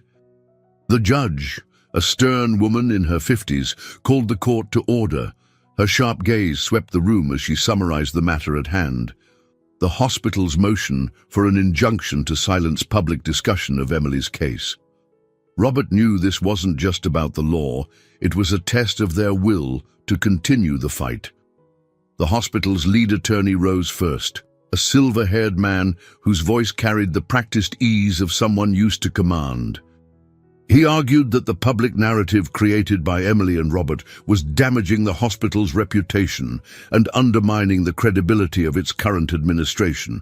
He claimed that continued publicity would cause irreparable harm. Grace stood next, her voice calm but unwavering. "This motion is a blatant attempt to suppress the truth and intimidate my clients. The evidence we've presented demonstrates a pattern of negligence and corruption within the hospital's administration. Their reputation isn't being harmed by our words, it's being harmed by their actions." She paused, letting her words settle over the room before continuing. "Emily Carter has the right to speak her truth, and silencing her would perpetuate the very injustice we're here to correct." The judge's expression was unreadable as she nodded and called for a brief recess to deliberate. During the break, Robert turned to Emily. She sat stiffly, her hands folded tightly in her lap. "You're doing great," he said quietly. "No matter what happens today, we're not stopping." Emily managed a faint smile. "Dottie, I'm just afraid of what happens if they win this round," Robert's voice was steady. "Even if they do, it's just one round. We'll keep fighting." When the judge returned, the room fell silent. She reviewed her notes briefly before addressing the court. "After considering the arguments presented, I find the hospital's motion for an injunction insufficiently supported. The public has a right to hear these allegations, and the evidence provided by the defendants justifies continued investigation and discussion." A wave of relief swept over Robert and Grace, while Emily exhaled shakily, her shoulders relaxing for the first time in hours. The hospital's legal team, however, bristled visibly, their facade of calm cracking under the weight of the decision. "That said," the judge continued, "I caution both parties to conduct themselves responsibly. This is a matter of public interest, and any attempts to distort the facts for personal gain will not be tolerated." With a final strike of her gavel, the hearing was adjourned. Outside the courthouse, a small crowd of supporters had gathered, holding signs that read "Justice for Emily" and "No More Silence." Reporters swarmed as Grace addressed the media, reiterating their commitment to uncovering the truth. Emily stood slightly apart, overwhelmed but grateful. Robert approached her, his expression warm. "This is a win, Emily," he said. "Not the final one, but it's progress." Emily nodded, her eyes scanning the crowd. "It feels surreal," she admitted, "but it also feels right." In the days following the hearing, the media coverage intensified. News outlets picked up the story, highlighting the systemic failures that had allowed Emily's dismissal to happen and the hospital's attempts to suppress the truth. Public pressure on the institution grew, with calls for accountability echoing across social media and editorial columns.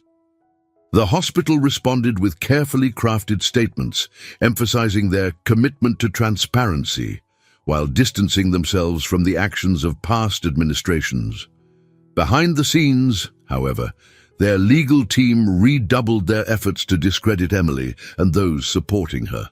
Meanwhile, Robert and Grace focused on building their next move. They arranged interviews with more witnesses and continued gathering evidence, knowing that the hospital would escalate their counterattacks. Emily, for her part, began to find her voice. She spoke at community events, sharing her story with a growing confidence that inspired those around her. But the fight was far from over. Each step forward revealed new obstacles, and the stakes continued to rise. For Robert, Emily, and everyone involved, the journey was as much about endurance as it was about justice. That evening, as Robert sat in his study reflecting on the day's events, he felt a rare sense of clarity. The battle was grueling, but it was also meaningful in a way few things in his life had been. He thought of Sarah, of her unwavering kindness and strength, and felt a renewed determination to see this through, not just for Emily, but for the legacy Sarah had left behind. The first triumph had been won. Now, they prepared for the battle still to come. The courthouse victory marked a turning point, but the challenges that followed proved even more formidable. The hospital's next move came swiftly, a countersuit against Emily for reputational damages. The legal maneuver was another calculated attempt to intimidate, designed to sap her resolve and resources. But Robert and Grace anticipated this escalation and began rallying their own forces. A week after the judge's ruling, Robert convened a meeting in his home's expansive library. Grace, Emily, and James were present, along with two additional allies, Rachel Lawson, the retired nurse who had defied the hospital's intimidation tactics, and Linda Alvarez, the former administrator who had provided key documents implicating Margaret Whitmore. "This countersuit is their way of pushing back," Grace began, addressing the group. "But it's also an opportunity. If they want to argue reputational harm, they're opening the door for us to expose their past actions in greater detail. Which means we need to be ready," Robert added, his gaze sweeping the room. We've already forced them to acknowledge the injustice done to Emily. Now we need to make it impossible for them to ignore the truth." Emily nodded, her expression resolute. "Whatever it takes, I'm ready." As Grace prepared the legal strategy, Robert focused on gathering broader support. He reached out to advocacy groups, legal experts, and even former hospital donors, many of whom were shocked to learn about the allegations. Some offered to write public letters of support for Emily, while others provided funding for her legal expenses. Among the most surprising allies was Victoria Hayes, a philanthropist who had once been a close friend of Margaret Whitmore. Though wary of implicating her late friend, Victoria expressed a willingness to testify about Margaret's influence over the hospital's administration. "Margaret was a force of nature," Victoria told Robert during a private meeting at her estate. "She always acted out of love for Sarah, but she could be ruthless when it came to protecting her family's image. If she played a role in Emily's dismissal, it wouldn't surprise me." The hospital's countersuit brought them back to court weeks later. This time, the proceedings were even more intense, with the stakes higher for both sides. The hospital's lawyers painted Emily as a disgruntled former employee seeking revenge, while Grace dismantled their arguments with methodical precision. "This case isn't about reputational harm," Grace argued. "It's about an institution trying to silence a victim of systemic injustice. The hospital's attempts to suppress Emily's story only underscore their culpability." The proceedings stretched over days, with witnesses testifying on both sides. Rachel and Linda's accounts were particularly damning, highlighting the hospital's willingness to prioritize reputation over fairness. Victoria Hayes's testimony added another layer, providing context for Margaret Whitmore's involvement without vilifying her outright. As the trial progressed, Emily found herself facing personal demons she had long buried. The intense scrutiny and constant presence of cameras outside the courthouse left her feeling exposed and vulnerable. One evening, as she and Robert walked out together, a reporter shouted a question that made her freeze in her tracks. "Ms. Carter, do you regret speaking out, knowing the damage it's causing?" Emily turned slowly, her face pale but determined. "The only thing I regret," she said, her voice steady, "is staying silent for so long. Speaking out isn't what caused the damage, it's what's finally exposing it." The reporter lowered their microphone, momentarily disarmed by her response.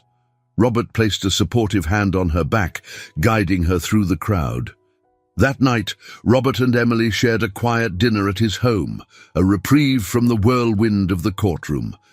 As they sat by the fireplace, Emily spoke candidly about her fears. I keep wondering if I'm strong enough for this," she admitted, her gaze fixed on the flickering flames. "Some days, it feels like I'm carrying the weight of the world." "You don't have to carry it alone," Robert said gently. "We're all here for you, Emily. And no matter what happens, you've already shown more strength than most people ever could." Emily smiled faintly, her eyes glistening. "Thank you, Robert." For everything, the trial's closing arguments marked a climactic moment. Grace delivered a powerful summation, weaving together the evidence, testimonies, and Emily's unwavering courage. The courtroom was silent as she finished, the weight of her words hanging in the air. As the judge announced that a ruling would be issued in the coming weeks, Robert felt a mixture of exhaustion and hope. They had climbed to the heart of the battle, and though the outcome was uncertain, their resolve remained unshaken. That evening, Robert visited Sarah's grave, the quiet cemetery bathed in moonlight. He placed a hand on the headstone, his voice soft but steady. "I hope I'm making you proud, Sarah," he said. "This fight, it feels like the right thing, the thing you'd have wanted me to do, but it's also more than that. It's helping me find my way back to the person I should have been all along." As he stood there in the stillness, he felt a sense of peace wash over him. The path ahead was uncertain, but for the first time in years, Robert felt truly alive. The day of the final ruling arrived with a sense of heavy anticipation. The courtroom was packed, the air tense with the weight of what was at stake. Reporters filled the gallery, their pens poised, while supporters of Emily Carter lined the back rows, their presence a quiet but powerful statement of solidarity. Emily sat between Robert and Grace at the defense table. She was dressed simply but elegantly, her posture upright despite the anxiety she felt. Robert gave her a reassuring nod, his own nerves hidden behind a composed exterior. The judge entered, her face impassive, and the room fell silent. As she shuffled her notes, the sound of paper seemed deafening in the stillness.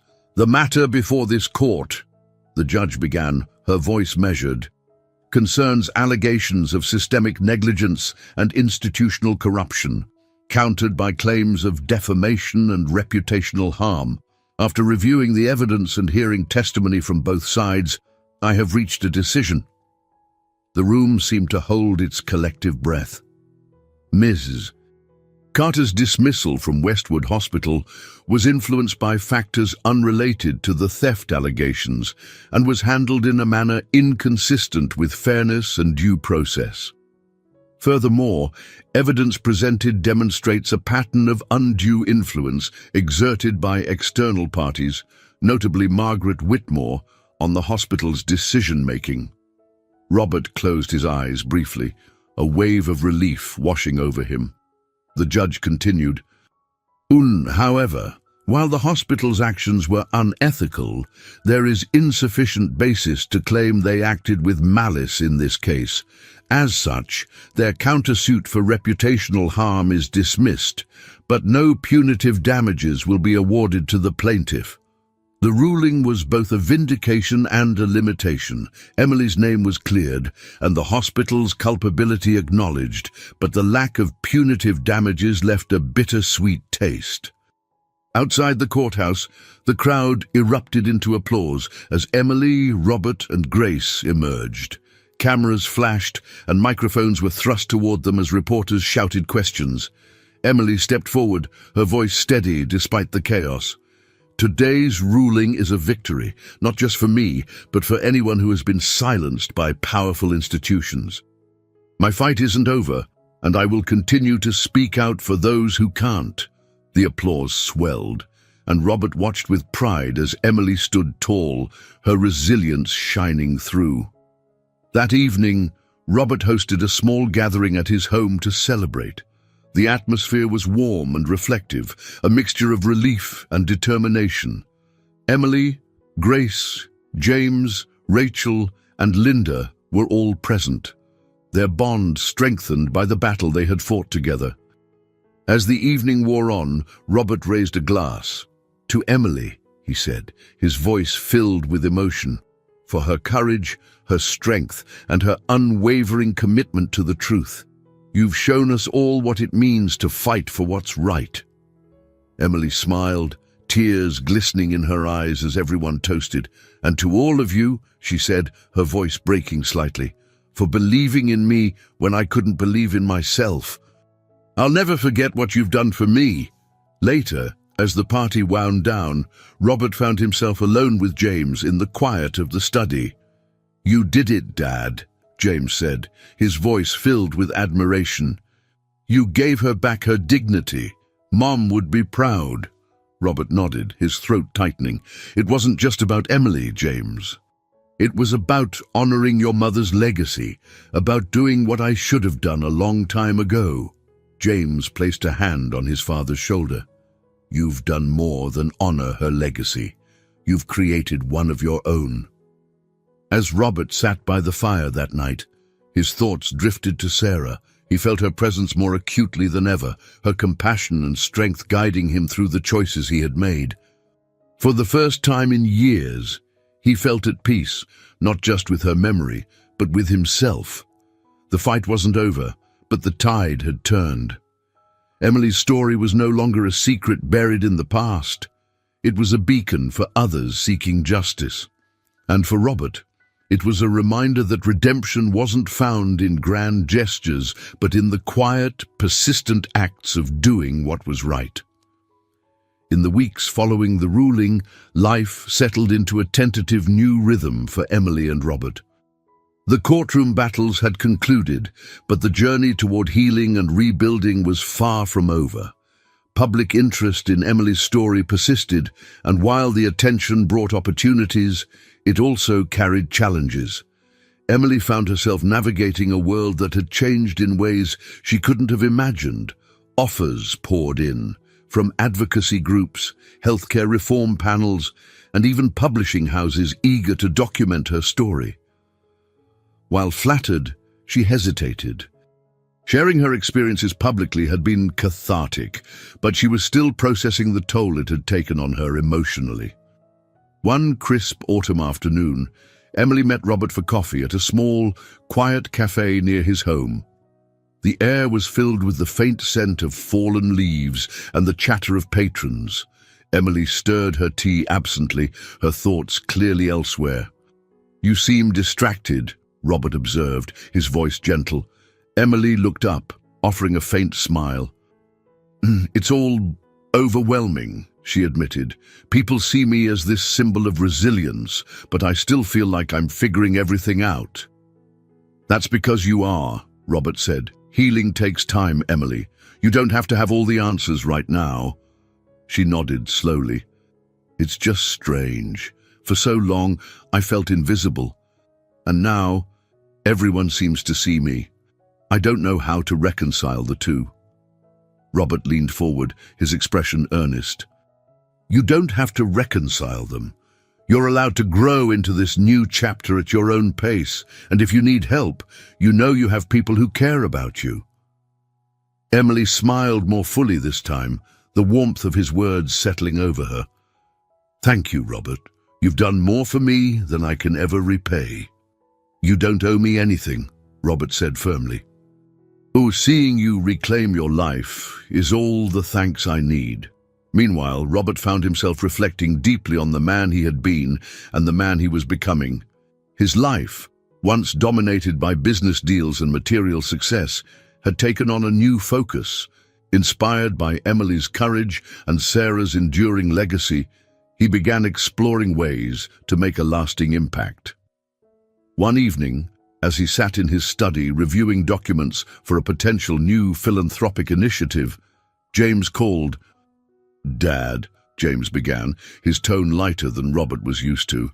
"I've been thinking about what you said after the trial, about honoring Mom's legacy. I want to help." Robert felt a swell of emotion. "What did you have in mind?" "I've been researching programs that support whistleblowers and healthcare workers who've faced retaliation," James explained. "And maybe we could create something in Mom's name, a fund or a foundation that carries on the work she believed in." Robert smiled, his chest tightening with pride. "That's a wonderful idea, James. Let's do it. Together." The idea for the Sarah Thompson Foundation for Justice and Compassion quickly took shape. With Emily as an advisor, the foundation aimed to support individuals like her, those who had been wronged by powerful institutions and needed resources to rebuild their lives. It also sought to advocate for systemic reforms in healthcare and employment practices. The announcement of the foundation garnered widespread attention, and its first public event was scheduled for what would have been Sarah's 70th birthday. The event was held at a local community center, its modest setting a reflection of Sarah's humble and compassionate spirit. As the day of the event arrived, Robert stood before a packed room, his voice steady but filled with emotion. Sarah believed in the power of kindness, in standing up for what's right, even when it's difficult. This foundation is a testament to her values and to the courage of people like Emily Carter, who refuse to let injustice have the final word. Emily followed, her voice resonating with quiet strength.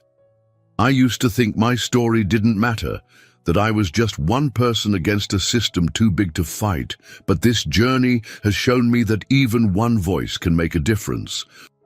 And I'm honored to help others find their voices too.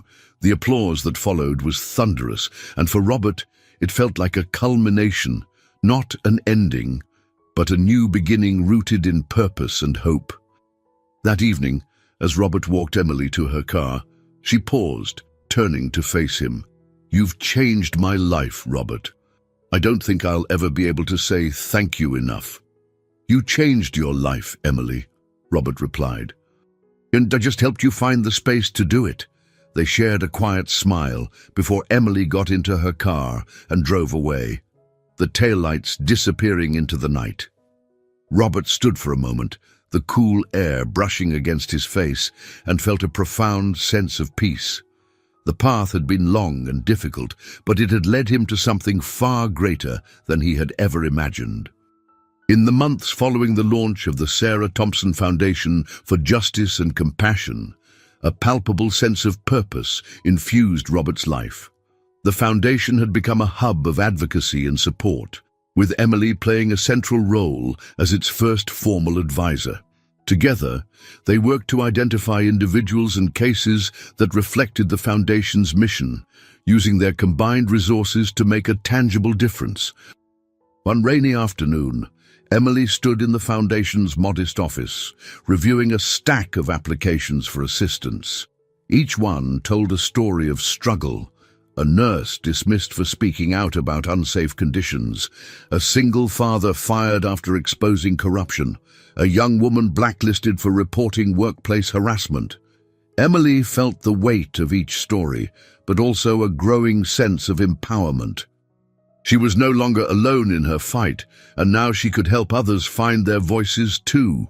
Robert entered the office, shaking off his umbrella and offering Emily a warm smile. "How's it going?" he asked, his tone light. Emily looked up, returning the smile. "Busy, but in the best way. Some of these stories remind me so much of what I went through. It's hard, but it feels right." Robert nodded, taking a seat across from her. "You're making a difference, Emily." "That's something to be proud of." She paused, her expression softening. "I couldn't have done any of this without you, Robert. You believed in me when no one else did. And you showed me what it means to truly fight for something," Robert replied. "We've both grown through this." Meanwhile, Robert and James continued to strengthen their relationship through their work with the Foundation. What had once been a strained and distant connection had evolved into a genuine partnership, rooted in shared values and mutual respect.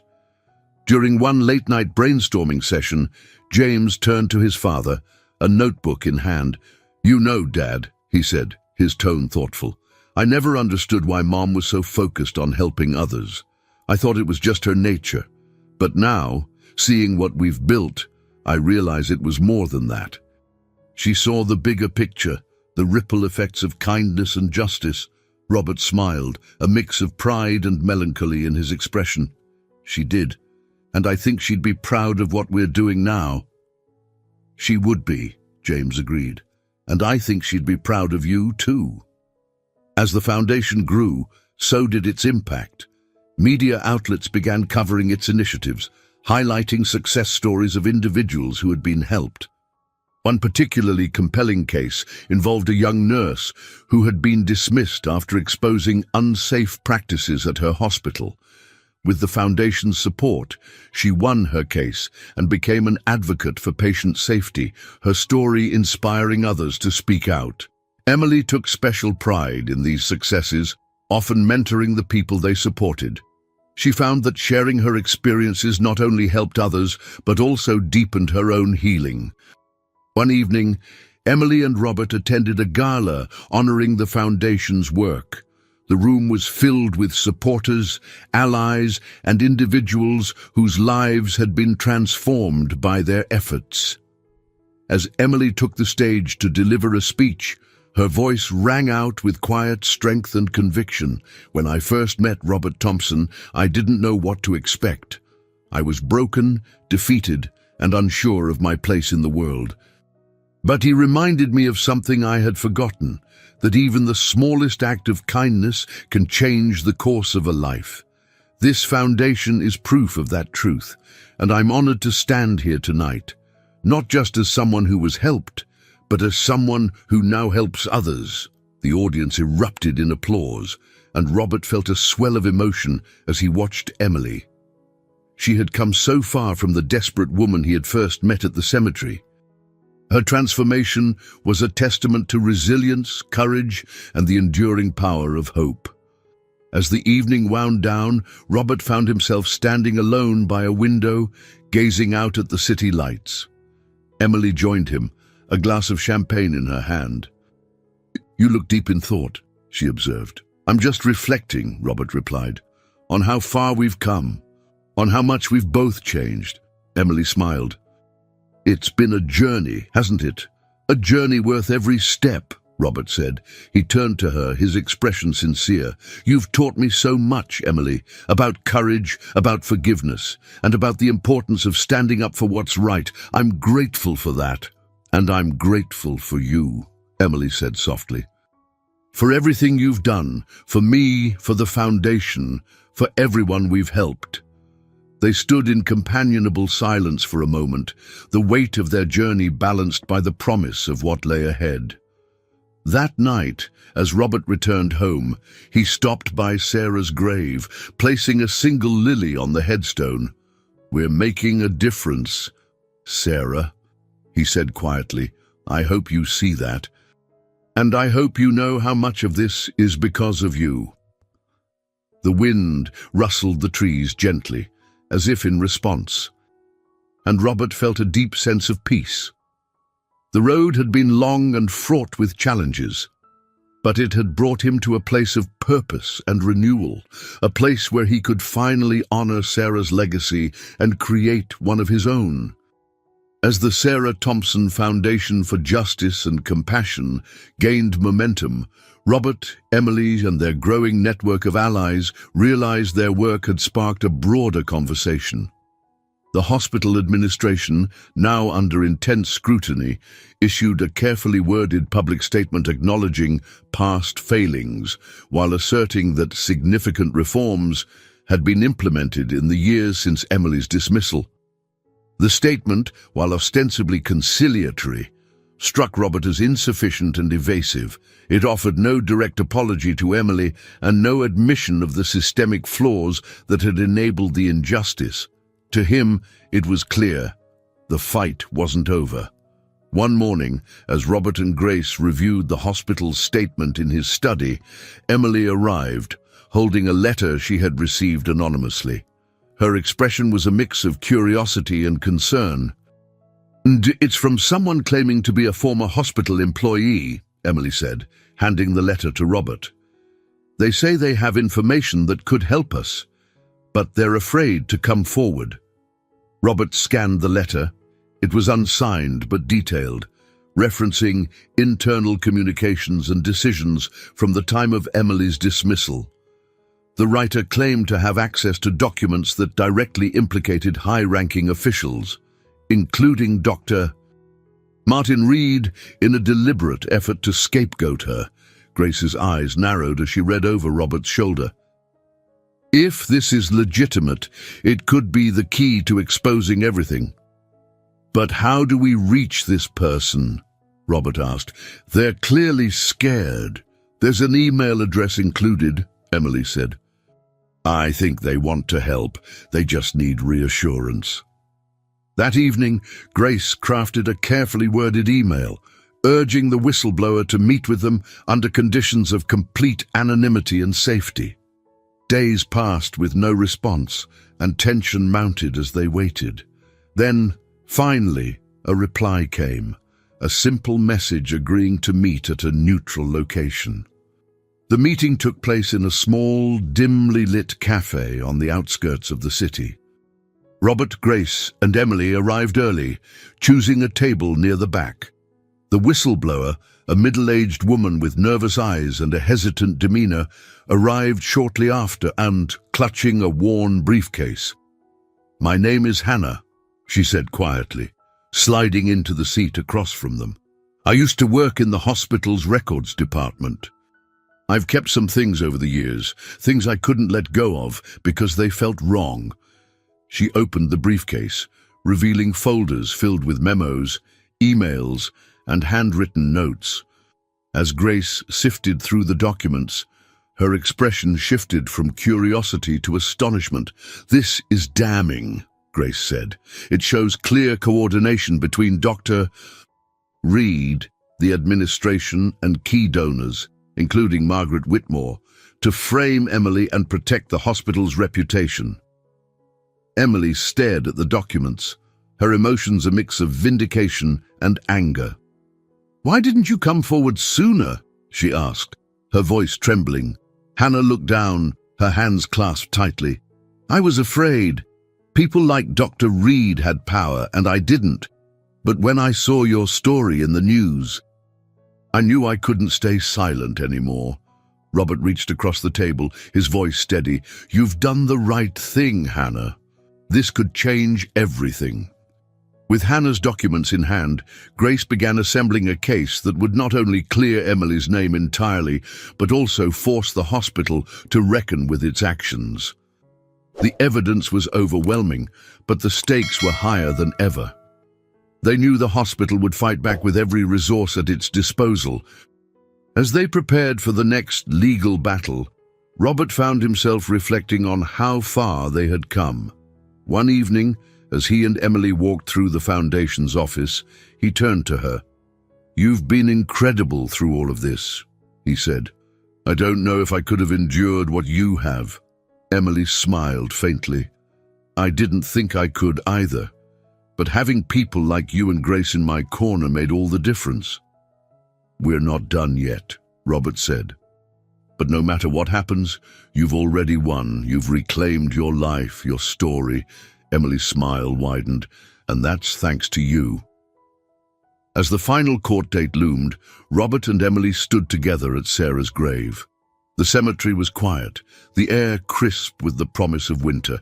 "I think she'd be proud of us," Emily said softly, placing a small bouquet of wildflowers on the headstone. "I know she would be," Robert replied. "This fight, it's everything Sarah stood for: compassion, integrity, justice." They stood in silence for a moment before turning to leave, their determination unwavering.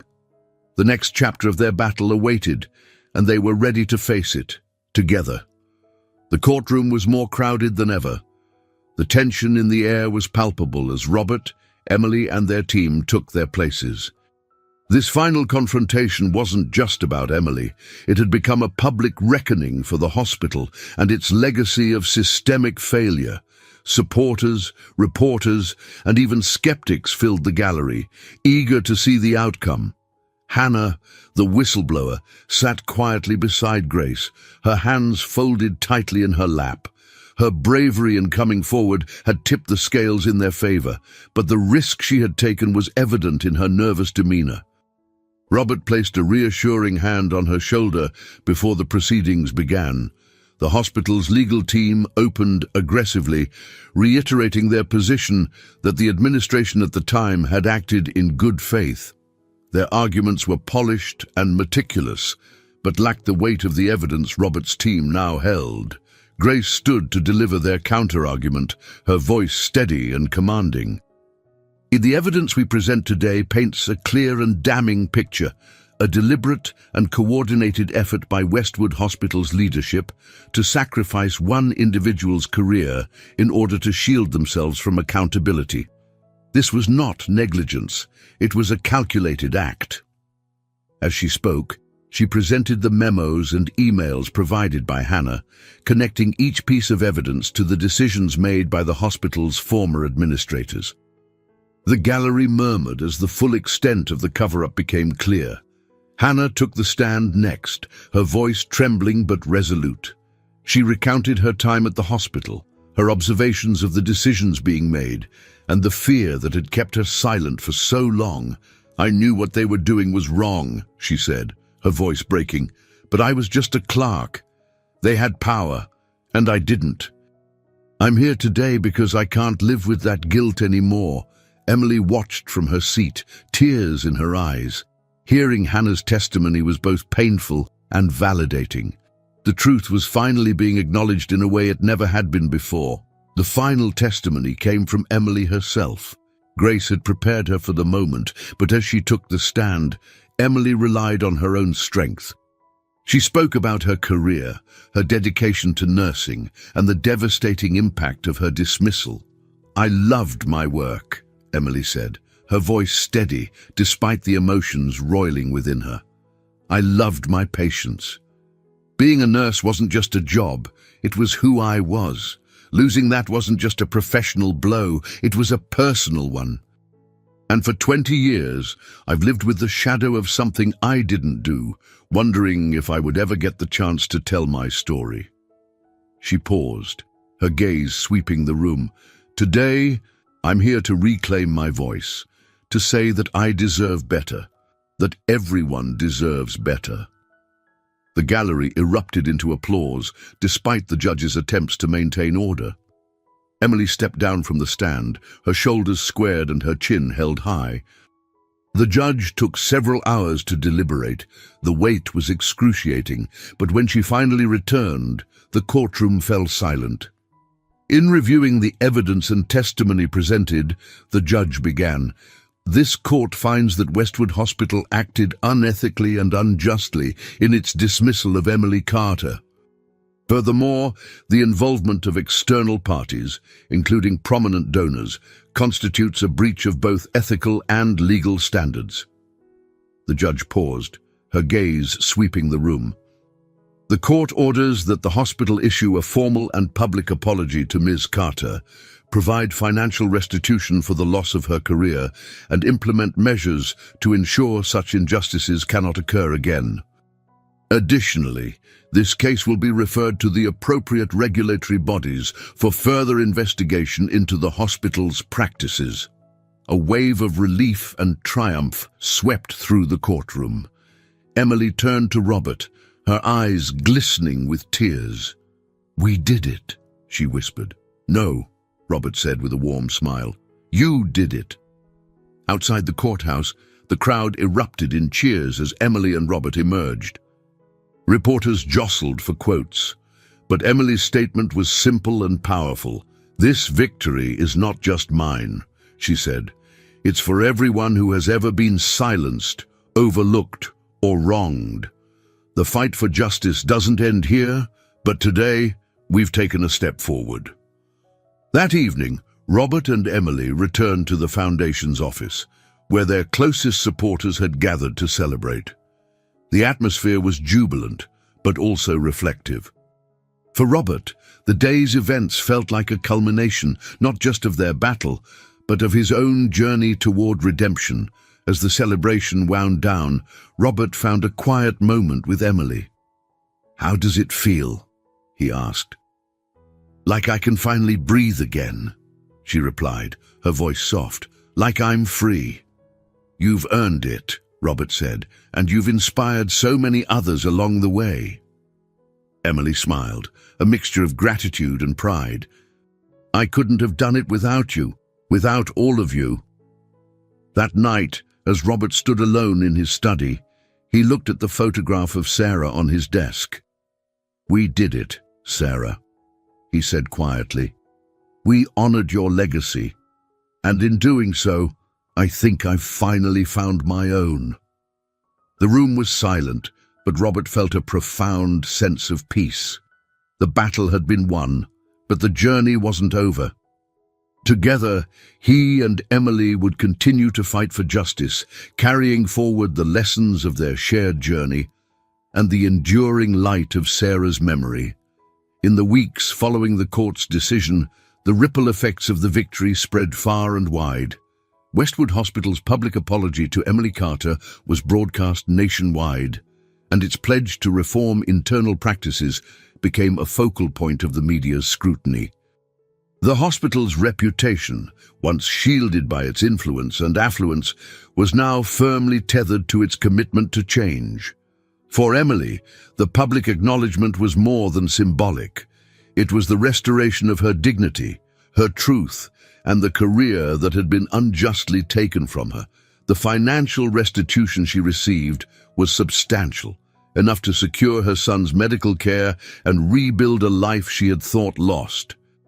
One morning, as Emily walked into the foundation's office, she found a letter waiting on her desk. It was from a young nurse in the Midwest who had been following her story. "Dear Ms. Carter," the letter began, "I want to thank you for sharing your journey. It gave me the courage to speak out about unsafe conditions at my hospital. Because of you, I didn't feel alone." Tears welled in Emily's eyes as she read the letter. She had fought for herself, but the impact of her fight extended far beyond her own life. She was part of something bigger now, a movement of people refusing to stay silent. Meanwhile, Robert embraced his role as a champion for change.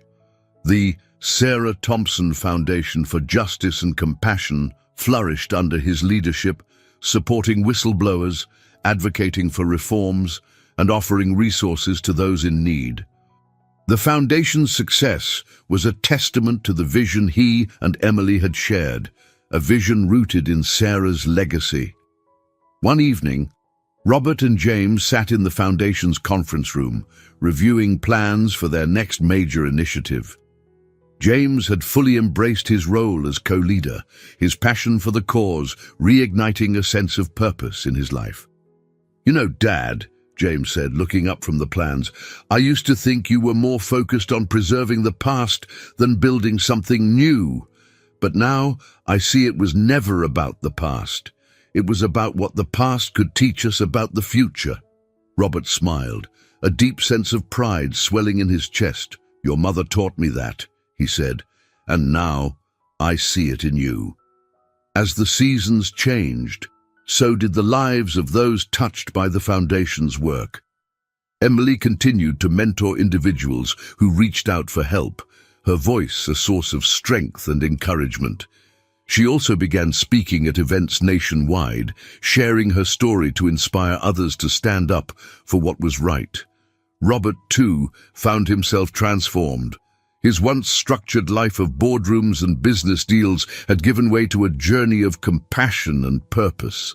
He felt closer to Sarah's spirit than he had in years, her memory a guiding force in his decisions. One afternoon, Robert and Emily visited Sarah's grave together. The cemetery was quiet, the air cool and crisp. Emily placed a bouquet of lilies, Sarah's favorite, on the headstone, while Robert stood silently beside her. "I think she would be proud of us," Emily said softly, "of what we've built, of what we've become." Robert nodded, his voice steady. "She always believed in the power of kindness, in doing what's right, even when it's hard." "I think she'd be proud of you most of all." Emily smiled, tears glistening in her eyes. "Thank you, Robert, for everything." They stood in silence for a moment, the weight of their shared journey balanced by the promise of what lay ahead. That evening, as Robert sat by the fireplace in his study, he felt a profound sense of contentment. His life had taken a path he never could have predicted, but it was a path that felt truer to who he was and to the values Sarah had instilled in him. For the first time in years, he felt not just at peace, but also excited for the future. The journey was far from over, but he was ready to face whatever came next with courage, compassion, and the knowledge that even the smallest act of kindness could change the course of a life.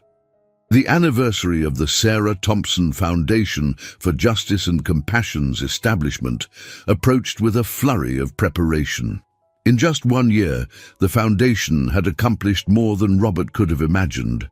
It had become a beacon for those who had once felt silenced, a place where stories were heard and injustices confronted.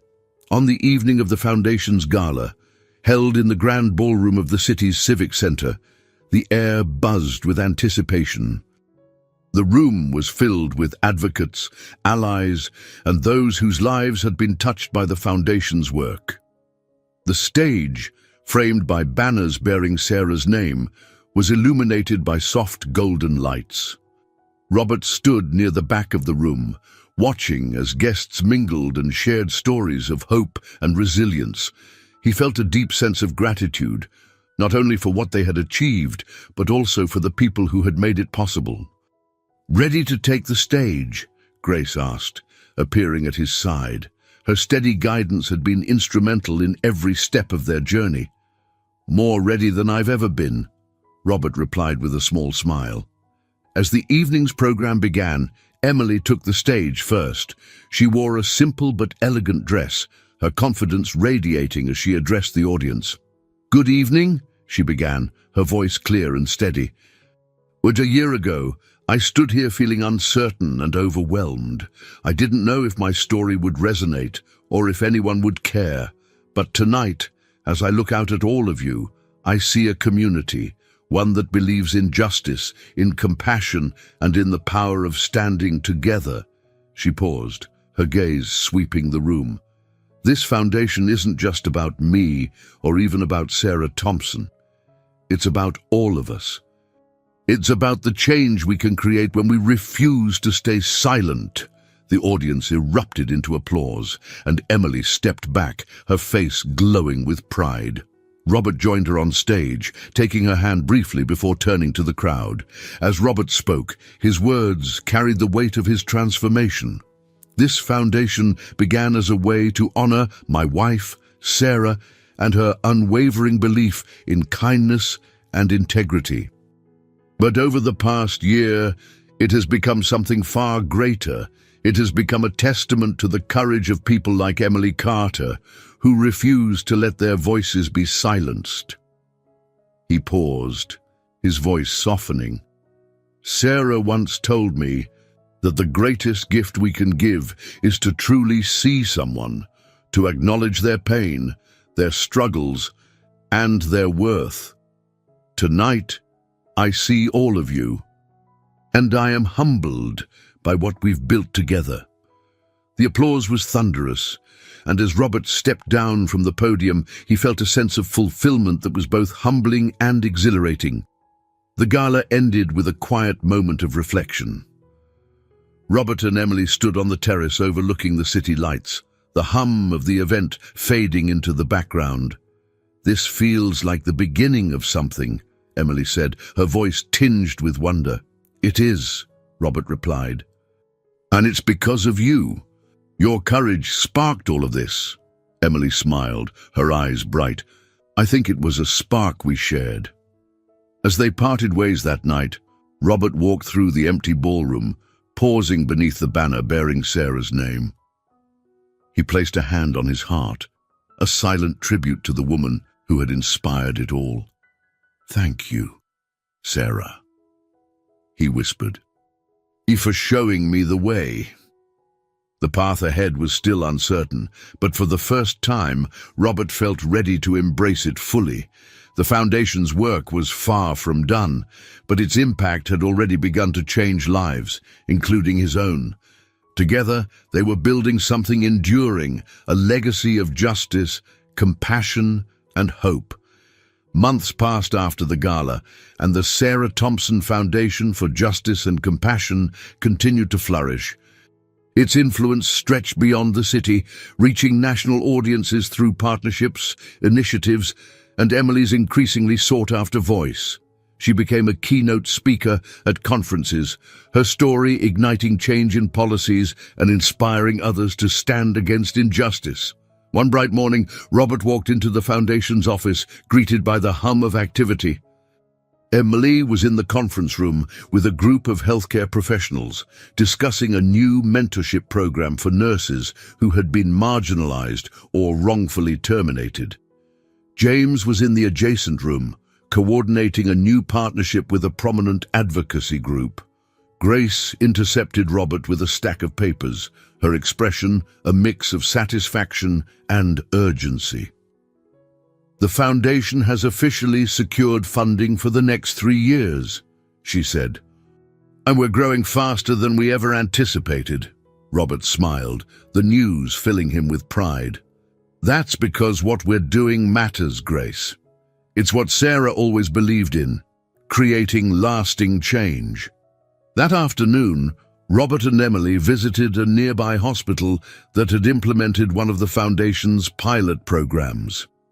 The initiative focused on empowering staff to report unsafe practices without fear of retaliation.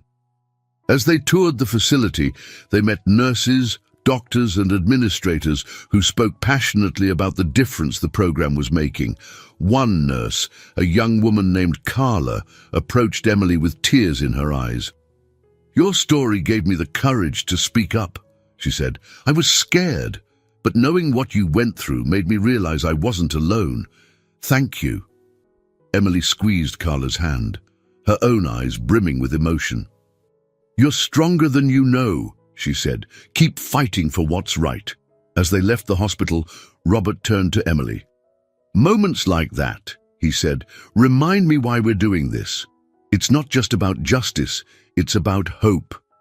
Emily nodded, her expression thoughtful. "It's about building a future where no one has to go through what we did." Back at the office, Robert found himself drawn to a photograph on the wall, a picture of Sarah taken during one of her volunteer projects. Her smile was radiant, her eyes filled with the quiet determination that had defined her life. James joined him, following his gaze. "I think about her all the time," James said. "About how proud she'd be of what we've accomplished." "She'd be proud of you," Robert said, his voice thick with emotion. "Of the man you've become and the work you're doing. You've made her legacy your own." James placed a hand on his father's shoulder. "We both have." That evening, Robert hosted a dinner at his home for the Foundation's core team. Emily, Grace, James, and several others gathered around the table, their laughter and camaraderie filling the room. The meal was simple, but the atmosphere was rich with gratitude and purpose. As the meal wound down, Robert raised his glass. "To Sarah," he said, his voice steady, "to her memory, her values, and the light she brought to this world, and to all of you for carrying that light forward. Together, we've created something extraordinary." The group toasted, the clinking of glasses a quiet symphony of shared commitment. Later, as Robert stood on the porch watching the stars, Emily joined him. The night was cool, the air filled with the scent of blooming jasmine. "You've built something incredible, Robert," Emily said, "something that will outlast all of us." "We've built it," Robert corrected. "You were the spark, Emily, and you've given it a heart." Emily smiled, the quiet sincerity of his words settling over her. "Thank you for everything." They stood in silence, the weight of their journey giving way to a profound sense of peace. The legacy of Sarah Thompson was no longer just a memory. It was alive, woven into the fabric of countless lives and futures. And for Robert, that legacy had not only transformed the world around him, but also the man he had become.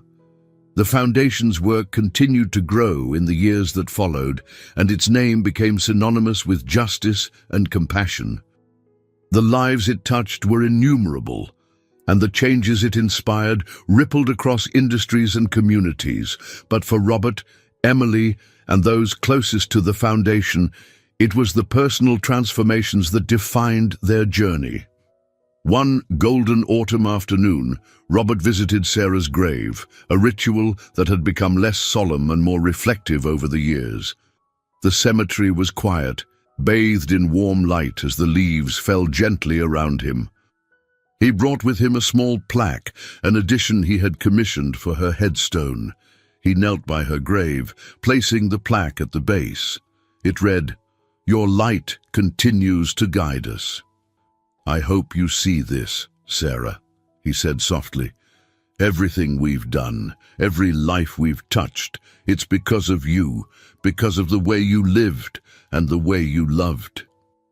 He sat there for a long time, his thoughts drifting between memories of the past and dreams of the future. The pain of her absence was still there, but it had softened, replaced by a deep and abiding gratitude.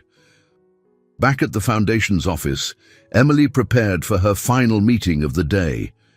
She had recently decided to step back from her advisory role, feeling it was time to focus on her family and personal pursuits. Her son, now thriving thanks to the care the foundation's work had secured, was preparing to start college, and she wanted to be there for him. Robert joined her in the conference room, where the two sat in comfortable silence for a moment. "So, this is it," Emily said with a bittersweet smile. "My last official day." "You'll still be part of this, Emily," Robert replied. "In every way that matters." Emily nodded. "It's strange, letting go of something that's been so much a part of me, but I know it's the right time." Robert leaned forward, his expression earnest. "Only you've given more than anyone could have asked, Emily, and you've earned this next chapter. Whatever you do, you'll carry the foundation's spirit with you." She smiled, tears welling in her eyes. "I'm so grateful for everything, Robert. For your faith in me, for your friendship, and for reminding me that it's never too late to start again." That evening, the foundation held a small gathering to celebrate Emily's contributions and wish her well. Friends, colleagues, and beneficiaries shared stories of her impact, their words a testament to the lives she had changed. Emily spoke briefly, her voice filled with emotion. "This foundation isn't just a place or a name," she said. "It's a reflection of what we can do when we believe in each other. I'll always carry this work in my heart, and I know it will continue to make a difference for years to come."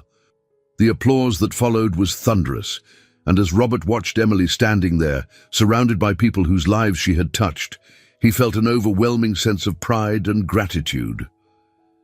Late that night, Robert returned to his study.